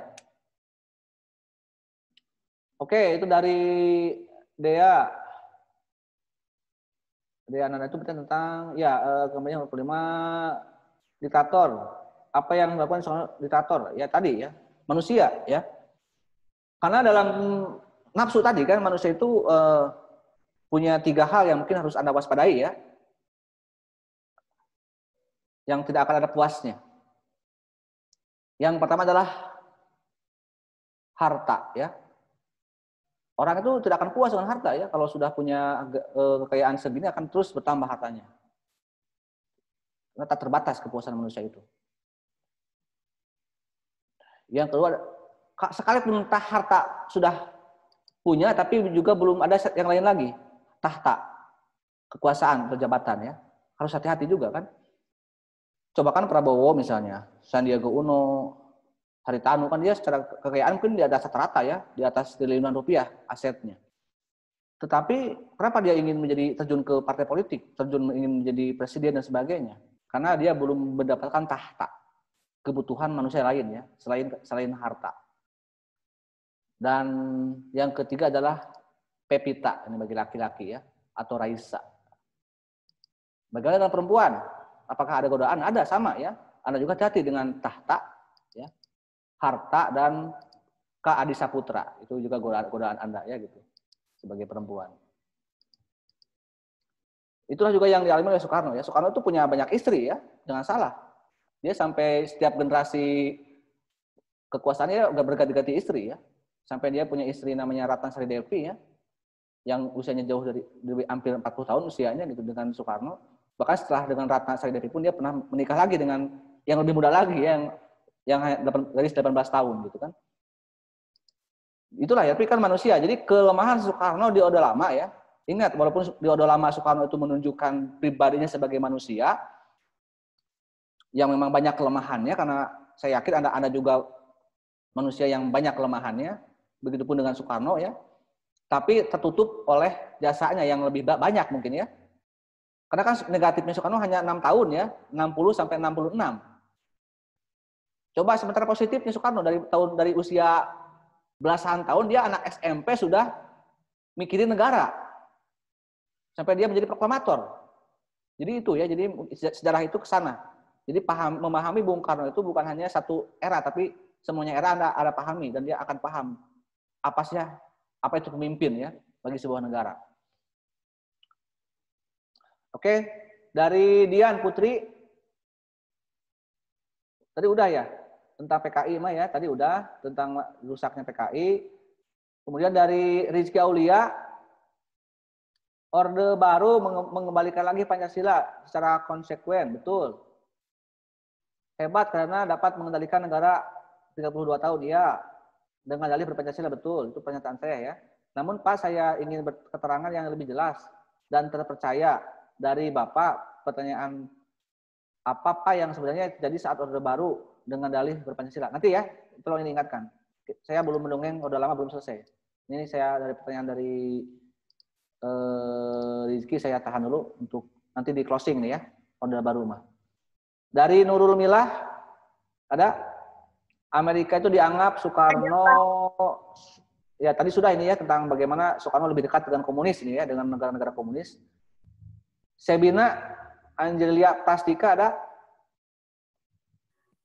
Hadir, Pak. Soekarno menggunakan demokrasi terpimpin ya, ini yang sedang saya ceritakan. Seharusnya menggunakan 45. Lalu bagaimana tanggapan Hatta saat itu? Hatta sudah tak lagi bersama Soekarno ya, terpecah, sudah pisah ranjang dengan Hatta itu. Jadi pecahnya dengan Hatta itu tahun 56. Setelah Soekarno mulai mempertontonkan komunisme dengan Nasakomnya ya. Di Nasakom itu sudah Soekarno tunjukkan di pemilu 55 itu sudah ada hasilnya kan. Sebelum dia membuat dekrit, Hatta sudah nggak suka dengan Soekarno. Makanya ada pemberontakan Permesta, PRRI ya.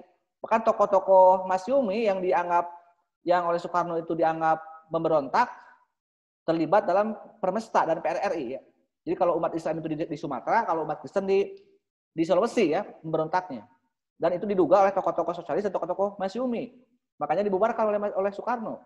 Tapi itu ingat, itu kontroversi karena bisikan PKI yang tak suka sama Masyumi dan PSI yang sosialis murni itu yang saya bilang tadi ya. Karena yang dianggap ahli oleh Soekarno oleh PKI itu bukan hanya Islam, tapi juga sosialis yang bersih lah. Seperti tokohnya banyak yang dipenjara juga ya tokoh-tokoh sosialis itu. Kalau dulu kan Tan Malaka ya, yang PKI tapi dia tidak memberontak. Tan Malaka, terus Sultan Syahrir. Kalau yang lain kan seperti Amir Syarifuddin, Musso kan itu jelas cuma orang kejam semuanya. Ya. Itu ya, jadi Hatta sudah tak lagi bersama Soekarno ya. Walaupun dia dari masa kecil, masa remaja selalu bergandengan tangan ya sebagai teman yang mungkin sohibnya ya, soulmate-nya. Tetapi kan namanya juga persahabatan dan politik itu tidak akan muncul, tidak akan abadi ya. Anda mungkin dengan teman kadang-kadang dekat sekali ya. Terus kalau sudah beda kepentingan bisa jadi musuh.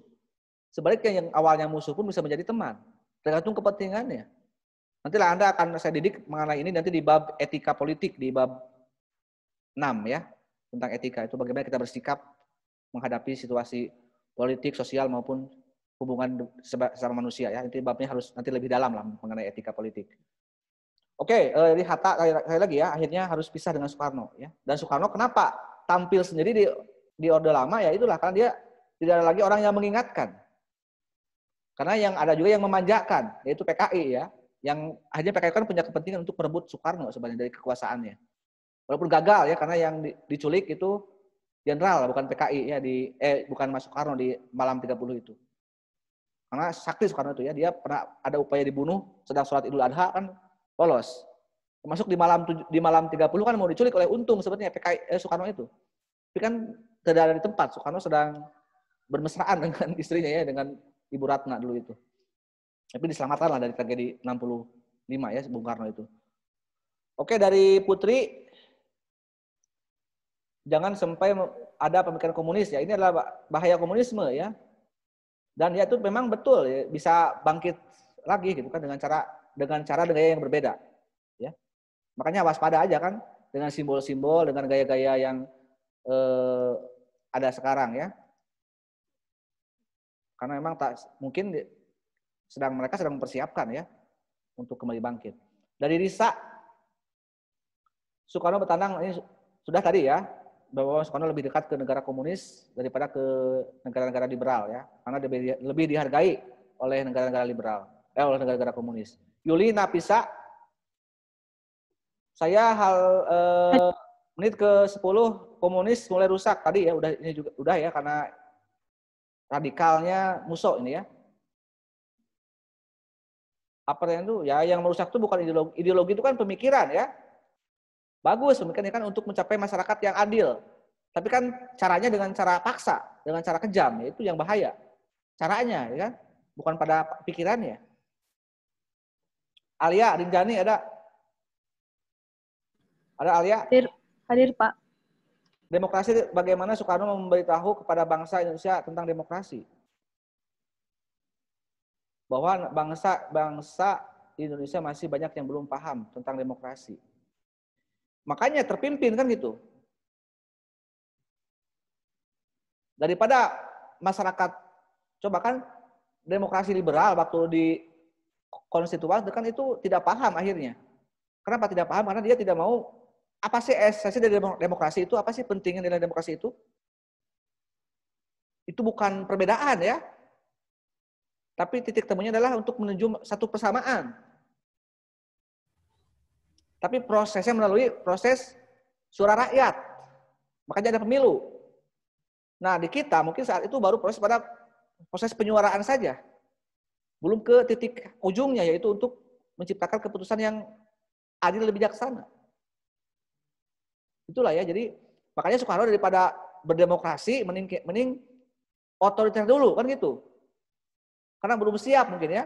Tahun 60 kita belum siap untuk demokrasi langsung, bebas. Makanya Soekarno tampil dengan diktator di Orde Lama.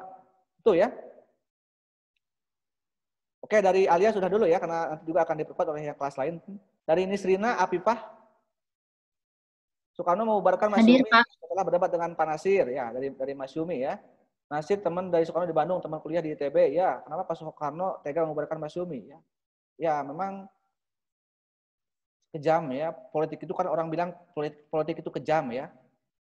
Politik itu kan sebuah kepentingan yang memang nafsu manusia itu ya. Tak peduli kawan, tak peduli lawan ya. Bahkan kalau Anda lihat di Pilpres kemarin, jangankan kawan lawan ya.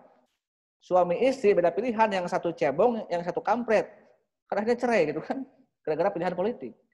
Apalagi ini ya, kalau Soekarno dan Nasir kan gitu. Mungkin yang paling sedih bukan Nasir ya, mungkin juga Nasir sama ya, dia juga disingkirkan oleh Soekarno. Padahal dia orang berjasa dalam menyatukan Indonesia lagi di tahun 50. Buya Hamka coba ya, seorang ulama mungkin paling hebat ya, saat itu, paling alim, paling soleh, tapi dipenjara oleh Soekarno coba. Ketika Soekarno sedang dekat dengan PKI. Itu Buya Hamka ya, Anda lihat profil Buya Hamka lah. Pendiri MUI ya, pendiri Majelis Ulama Indonesia. Bahkan, tapi uniknya coba seorang Muslim ya, Anda nih makanya harus benar-benar menjadi seorang Muslim itu dan harus paham sejarah bagaimana peran Islam di Indonesia. Apakah dendam nggak Islam itu kepada Indonesia? Sudah mengalah di Pancasila ya, sudah mengalah di dekret, dipenjara lagi orangnya, disiksa oleh rejim. Soekarno itu meninggal, siapa yang menyolatkan jenazahnya? Buya Hamka ya, bukan Untung atau Aidit ya. Dan kenapa saya bilang PKI itu kejam dan PKI itu memang bersalah dan jahat? Jangankan berbicara nilai-nilai kemanusiaan ya, Tuhan pun akan memperlakukan orang dengan caranya sendiri ya. Tokoh-tokoh PKI seperti Muso dan Aidit itu mati dalam keadaan tak terhormat ya. Tapi kalau orang-orang yang terjolimi seperti ya mungkin para ulama itu banyak dengan mati yang husnul khotimah ya gitu. Itu ya. Jadi memang harus siap dalam dunia politik ya, karena kadang-kadang kita akan jadi kawan ataupun jadi lawan dalam waktu yang tak terduga ya.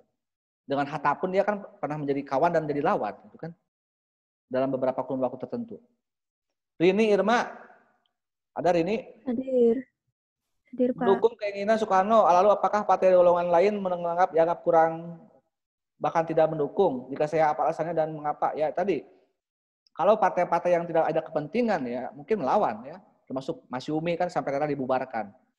PNI pun yang partai Soekarno kan tidak bisa apa-apa. Nah PKI kenapa selalu mendukung kepada PKI, kepada Soekarno? Karena PKI punya keinginan yang lebih, bukan semata-mata ingin mendukung Soekarno, tapi dia juga ingin menguasai negara dengan cara kudeta di tahun, kan puncaknya G30 itu kan kudeta ya, kudeta yang gagal. Tapi kan sayang korbannya 7 jenderal ya. Bung Karno memang masih diselamatkan. Tadi ya yang saya bilang tadi. Oke, dari ini ya itu. Dari Pauziah, Nasakom sebenarnya hanya wujud reinkarnasi dari buku Soekarno. Pertanyaan mengapa Nasakom disebut sebagai wujud reinkarnasi? Terima kasih.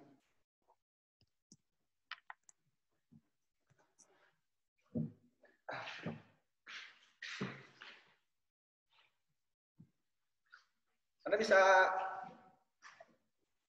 bisa lihat gambar ini nggak? Bisa lihat? Bisa lihat? Coba Bisa, Pak. Nasionalisme, Islamisme, Marxisme. Bacakan coba. Siapa yang mau membacakannya? Nasionalisme, Islamisme, Marxisme. Judul kecilnya. Pikiran-pikiran Soekarno Muda. Ya, ini adalah buku Soekarno tahun 28 ya. Di saat dia masih mahasiswa, dia punya buku yang hebat ini ya. Dan saya ini punya buku edisi yang sudah diubah bahasanya ya. Tahun 2015 saya dapat buku ini. Ini adalah semua, jadi Soekarno itu waktu dia masih muda, bacaannya bukan komik Doraemon atau komik Shinchan ya, tapi sudah dunia, buku-buku dunia ya. Bagaimana ada Marxisme yang akhirnya menjadi komunis kan. Ada Islam, dia juga seorang Muslim kan, ada juga memang sosialisme ataupun nasionalisme. Karena memang di 3 negara itu sedang tumbuhnya juga mungkin sudah masih ada Turki Utsmani ya, masih ada Marxisme, masih ada kapitalisme. Jadi memang itulah yang ada di dunia saat itu. Dan dia bermimpi mungkin suatu saat mungkin Indonesia pun akan ada itu kan, itu di negara kita pun. Jadi sudah disiapkan ya di Soekarno itu. Jadi dia waktu muda dia sadar bahwa di Indonesia itu, tapi kan di tahun 28 kan baru tahap pada pikiran ya. Kan namanya juga pikiran Soekarno muda. Sementara di tahun 60 bukan lagi pikiran. Karena faktanya kan ada saya bilang tadi ya. Ada Partai Komunis, ada PKI, ada Masyumi, ada NU, ada PNI. Jadi kalau di tahun 28 dia masih pikiran, kalau di tahun 60 sudah ada fakta-faktanya, kekuatannya di Indonesia. Sehingga udah kita satukan. Paham ya? Dari Fauziah ya barusan. Dari Alfiani Husna Agira. Soekarno tidak membubarkan PKI ya. Padahal rakyat ya itulah pemimpin ya. Kita jangan melihat dari oke lah itu efek Soekarno ke rakyat atau ke negara waktu Orde Lama memang buruk gitu ya. Tapi sebagai seorang pemimpin yang saya bilang tadi itu harus punya sikap paling tidak, punya ketegasan. Mau disukai atau tidak oleh rakyat, yang penting dia punya karakter. Karena tidak ada yang sempurna ya. Jangankan manusia, Nabi Muhammad saja kan pernah dilempari oleh kotoran hewan, pernah dilempari batu oleh umat yang tidak mau takluk kepada Nabi Muhammad, kan tidak mau beragama Islam. Apalagi Soekarno, apalagi kita, apalagi gitu kan. Jadi wajar kalau memang banyak kelemahannya gitu kan. Itulah kelemahannya Soekarno kan gitu. Di Orde Lama saya bilang ya. Dia punya prinsip tersendiri. Apakah Soekarno masih bisa nggak bertahan di Orde Lama tanpa harus diganti oleh Soeharto di Super Semar? Bisa. Apa syaratnya?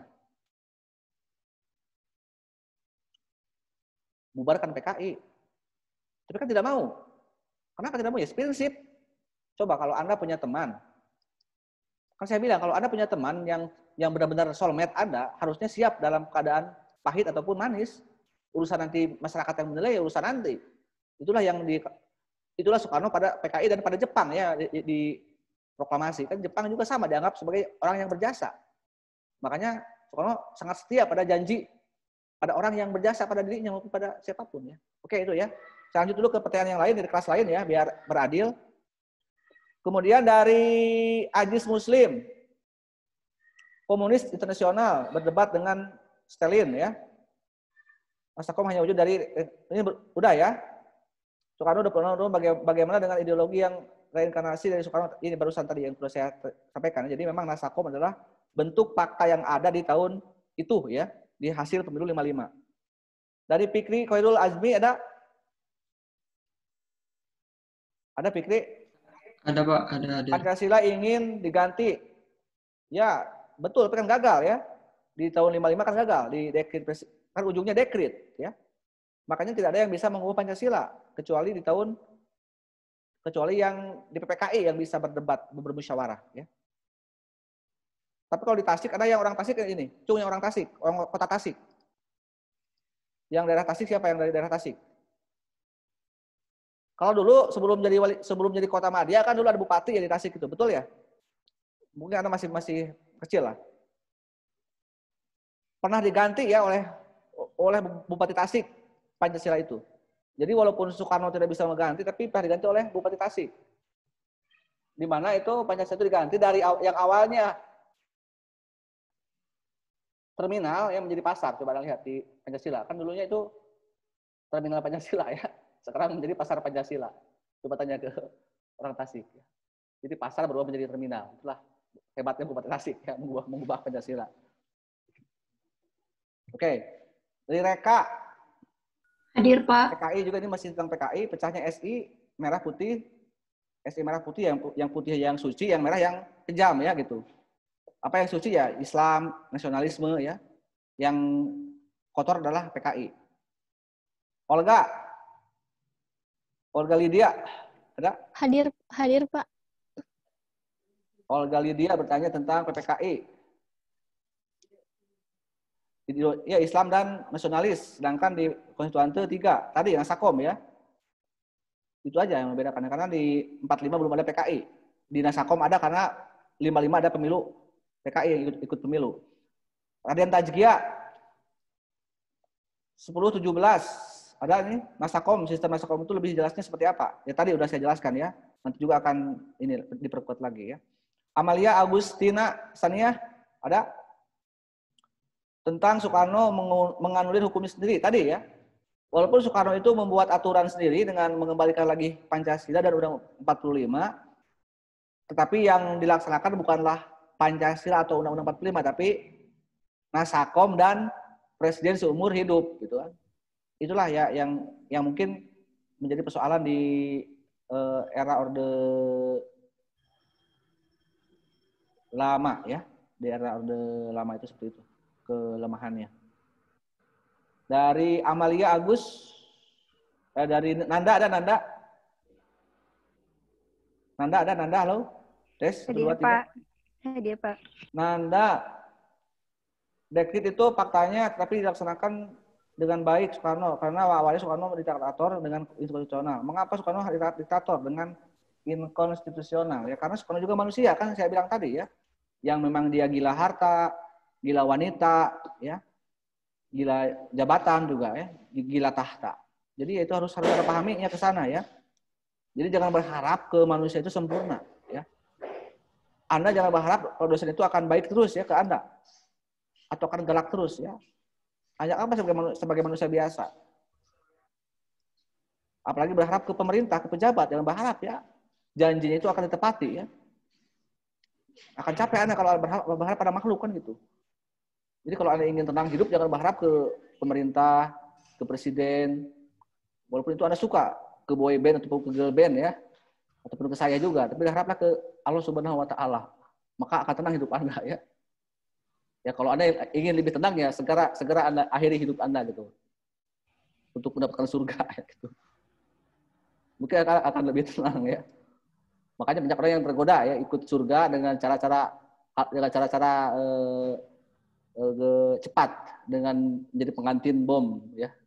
Itu yang para teroris ya. Saking sudah frustasi terhadap keadaan dunia mungkin ya. Oke. Sampai mana barusan? Sampai Nanda ya? Kita 15 menit lagi ya. Sampai jam 1 lah insya Allah. Dari Ayu, ada Ayu? Izin bertanya. Soekarno memaksakan diri untuk menjadi presiden seumur hidup. Semangapa demikian ya? Tadi. Manusia Soekarno itu ya. Bukan Tuhan, bukan malaikat, bukan nabi ya. Saya juga ingin kok. Kalau mau jadi ini saya ingin muda terus ya. Aduh ini siapa lagu ini membuat aku sedih lagunya ya? Siapa nih? Saya menjadi teringat-ingat lagi masa lalu gitu kan. Oleh para mantan-mantan saya. Jangan putar lagu-lagu yang sedih ya. Dengan saya itu. Bisa saya menangis.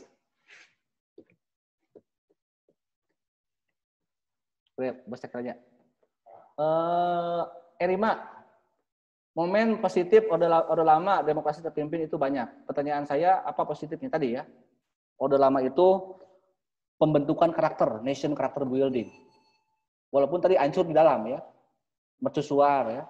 Bahkan ketatnya Orde Lama itu bukan hanya pada soal politik sosial ya, tapi kerana budaya. Karena bagi Soekarno, Barat itu berbahaya bukan bahaya liberalisme dari sisi ideologi politik, tapi juga pada ranah budaya. Budaya kan itu luas ya, budaya itu bisa sastra, termasuk mungkin yang digandrungi oleh manusia ya. Sekarang mungkin generasi TikTok ya. Anda generasi boy band dan girl band. Ya. Apakah tahun 60-an tidak ada gaya? Ada ya. Orde Lama banyak gaya di dunia yang digandrungi oleh anak muda zaman itu. Namanya rock and roll. Budaya pop. Apa sih kiblatnya? Amerika dan Inggris. Di Amerika ada seorang artis namanya Elvis Presley ya. So good gitu kan dengan gaya rock and roll-nya yang memang digandrungi oleh anak muda. Ganteng ya. Ada band yang sangat terkenal juga di Inggris ya, juga digandrungi oleh anak remaja saat itu, namanya The Beatles ya. Itu cikal bakal rock and roll dan pop ya, musik-musik yang sekarang menjadi semakin beragam di dunia. Dan ingat itu Bung Karno nggak suka dengan hal itu. Ya. Melarang adanya The Beatles maupun Elvis ke Indonesia. Sampai orang-orang Indonesia kalau mendengar lagu itu dihukum oleh Soekarno. Nah, ada grup band yang sangat legendaris di tahun 60-an ya. Namanya mungkin Anda pernah tahu, Kus Plus ya. Pernah dengar? Itu adalah band yang paling fenomenal di Indonesia karena paling produktif ya, dan memang kiblatnya adalah The Beatles banget ya. hanya dengan 3 kunci C, D, G itu bisa menjadi sebuah lagu yang digandrungi sama dengan The Beatles. Kan sederhana ya kunci, grip kuncinya gitu. Tapi ya itulah budaya. Sampai-sampai Soekarno memenjarakan Kus Plus, coba. Kus Plus sebagai sedang disukai oleh anak muda di Indonesia, sebagaimana menyukai The Beatles, tapi dipenjara oleh Soekarno. Dianggap itu musik ngak-ngik-nuk. Itu adalah penjajahan budaya, kata Soekarno. Ya, itu saking galaknya Orde Baru, Orde Lama. Musik pun dibatasi yang disukai oleh anak-anak muda. Kalau sekarang kan tidak ya. Kalau pemerintah misalnya mau kampanye kan ikut main TikTok itu kan ya. Dulu kan kita juga, nah sekarang generasi Anda, generasi K-pop ya. Kalau saya memang rock habis kalau saya ya. Dan saya memang tidak ada yang melarang saya dulu, memang generasi 90-an, 2000-an memang generasi yang pemerintahannya tidak terlalu ekstrim ya. Anda kan juga sama, Anda juga generasi K-pop, generasi boy band dan girl band ya.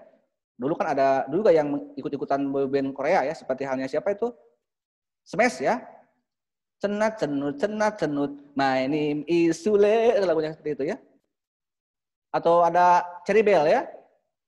Kamu cantik dari hatimu, itu kan. Kalau Soekarno itu masih hidup ya, mungkin Cherry Bell ataupun Smash dihukum oleh Soekarno ya.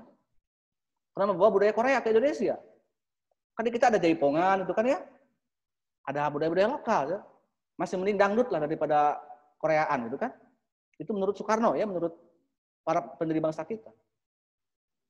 Nah sehingga dulu Kus Plus pun ya, Kus Plus yang beraliran pop ya, karena awalnya lagu-lagu pop ya, mungkin yang terkenal sekarang yang sering dinyanyikan oleh artis lain. Andaikan kau datang kembali, itu kan lagu Kus Plus ya, bukan lagu Noah itu. Ada yang rock and roll-nya, yang ngebeat-nya. Begini nasib, atau di sekolah yang kutunggu. Itu kan lagu-lagu rock and roll ya. Sebelum ada rock-rock yang keras, yang metal, yang saya sukai. Dulu rock and roll memang seperti itu. Tapi itu disukai oleh generasi 60-an ya.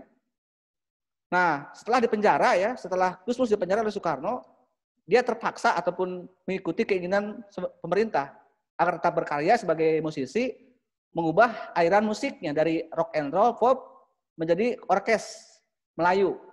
Tahu kan orkes Melayu itu kayak soneta lah, yang menjadi dangdut. Ada juga beberapa lagu Kus Plus yang Melayu, yang pop, yang dangdut lah kalau sekarang. Mengapa kau tinggalkan aku, janjimu dahulu itu palsu. Mengapa? Jadi temponya tempo dangdut. Tapi itu demi keinginan penguasa, yaitu saking ketat-ketatnya. Jadi jangan dikira Orde Baru aja yang ketat ya, Orde Lama itu lebih galak daripada Soeharto. Jadi yang dibolehkan hanya budaya-budaya ya timur ya, mungkin yang dekat dengan gaya-gaya PKI itu lebih aman ya. Kalau gaya-gaya Amerika Inggris nggak disukai ya. Karena kan aneh-aneh ya. Jangankan mendidik masyarakat, membina masyarakatnya kalau sekarang. Yang saya bilang tadi kalau kampanye ya pemimpin ikut TikTok-an coba kan ya. Kan itu nggak lucu kalau menurut saya gitu kan. Harusnya kan mendidik, membina. Jadi pokoknya lah memulai ataupun apa ya yang kearifan lokal itu kan yang mencerminkan budaya-budaya bangsa. Itu yang mungkin harus kita pahami ya, di Orde Lama memang seperti itu. Dari siapa barusan? Sampai siapa? Ayu ya? Dari R5 tentang terpimpin, terus dari Fatimah, Pancasila karena diktator, betul tadi sudah ini ya. Dari Anissa, tujuan sebenarnya menciptakan sistem nasionalis komunis, Pak. Ya tadi untuk menciptakan masyarakat tanpa kelas. Jadi komunis itu memang ya melanggar hukum Tuhan dan hukum manusia. Tidak mungkin manusia itu akan memiliki kekayaan yang sama. Nasibnya kan diatur. Rezeki itu adalah hal yang gaib ya, bukan manusia yang mengatur. Masa negara mengatur hidup manusia kan itu? Tak mungkin lah akan bisa menyamakan nasib manusia ya. Makanya kejamnya itu di sana ya. Ideologi yang terlalu ideal ya, tapi tak realistis, itu loh komunis ya. Neng Tirta Mutiara, kenapa perdebatan tokoh tentang dasar negara waktunya bisa sangat lama? Tadi karena mereka terjebak dalam idealisme yang masing-masing ya, bukan berarti negatif. Bahkan tokoh-tokoh lain juga ada yang mengatakan, ada temuan baru tahun 2016 yang saya baca gitu ya. Katanya juga itu tidak gagal ya Dewan itu, karena sebelum memutuskan untuk apa mau Islam atau mau Pancasila, hasil dari konstituante itu, Bung Karno kepilaan Soekarno ya, keduluan sama Soekarno dengan mengeluarkan dekret. Jadi memang ya Soekarno lah menjadi pahlawan lah ya, yang tampil, dan konstituante harus kalah populer oleh Soekarno di dekret itu. Fatimah Fauzia, PKI mengiyakan tadi ya, dari Dita, Bapak mengatakan Pancasila pernah mau diubah, ya. Pernah oleh Bupati Tasik ya, dari pasar menjadi terminal itu. Dari Nopriza, Bapak mengatakan sosialis murni, sosialis komunis berbeda. Iya, bedanya tadi ya. Ada yang murni oleh masyarakat, ada yang oleh negara. PKI tahun 48, sebelum akhirnya PKI disuruh rakyat untuk diubarkan, Pak. Bukan disuruh rakyat, tapi oleh Orde Baru yang mengubarkan ya, oleh Soeharto lewat TAP MPR tahun 66 itu. Dari hebat ya, yang kenapa bisa hebat PKI itu karena dia yang buat hoax tapi yang dituduh orang lain ya. Dulu kan yang mungkin yang menyebar fitnah adalah PKI, yang difitnah adalah Masyumi, tapi yang menjadi bubar Masyumi kan gitu. Mungkin juga sekarang ya, yang menyebarluaskan hoax adalah antek-antek pemerintah, tapi yang menjadi korban adalah ya tokoh-tokoh yang mungkin yang terjolimi ya oleh rejim ini gitu. Itu mungkin yang harus dibahaya. Nah, Orde Baru itu muncul karena gagalnya Soekarno dalam menerapkan demokrasi Pancasila ya, malah Nasakom. Sehingga Pak Harto itu balas dendam. Dan Pak Karno memang sampai akhir hidupnya dia tidak mau menyalahkan PKI. Kenapa Soekarno itu bisa gagal lagi menjadi presiden di tahun 67? Kan diminta pertanggungjawaban oleh MPRS ya.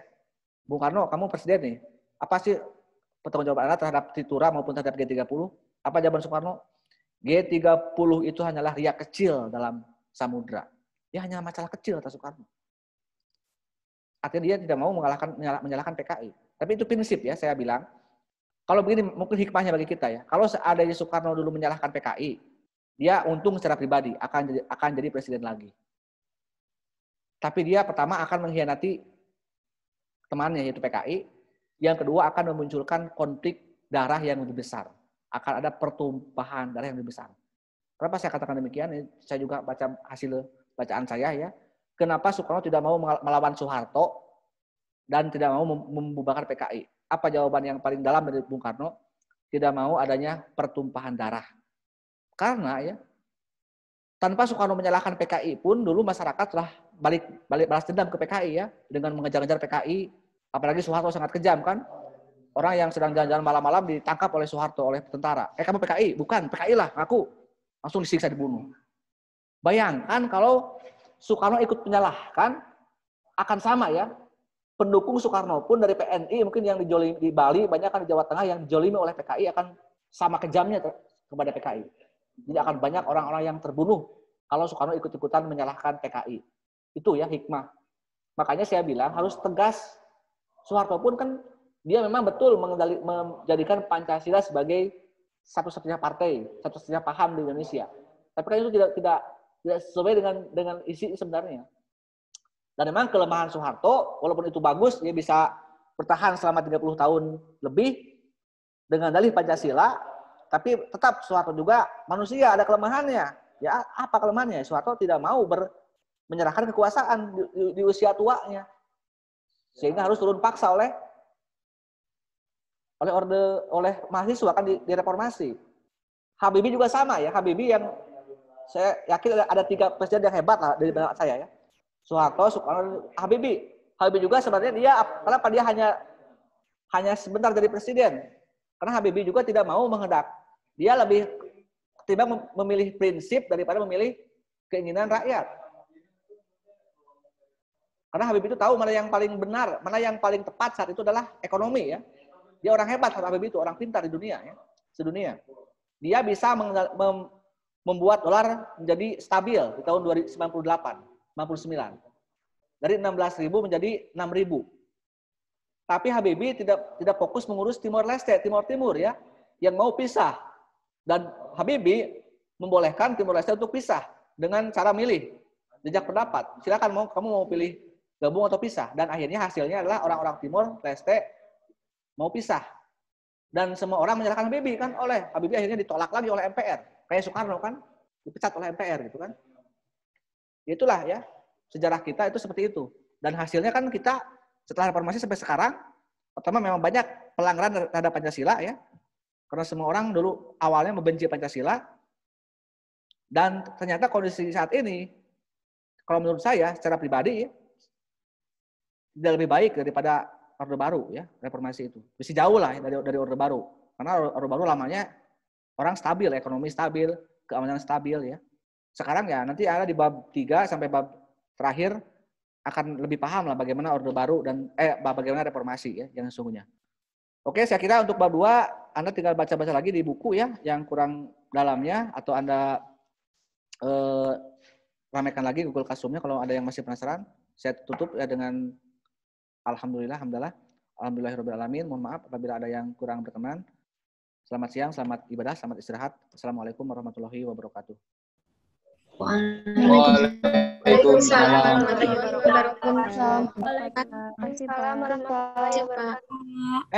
Minta screenshot ya, fotokan dan screenshot. Saya kirim screenshot untuk laporan. Coba sekarang sesi foto lah. Silakan wajahnya jangan dijelek-jelekin ya, wajahnya dicakep-cakepin lah. Jangan pura-pura jelek, lihat. Takdir ya. SMA udah takdirnya ya. Oke, nanti saya kirim ya. Atau ya kirim aja nanti. Oke, sekian ya. Assalamualaikum warahmatullahi wabarakatuh. Waalaikumsalam warahmatullahi wabarakatuh. Terima kasih, Pak.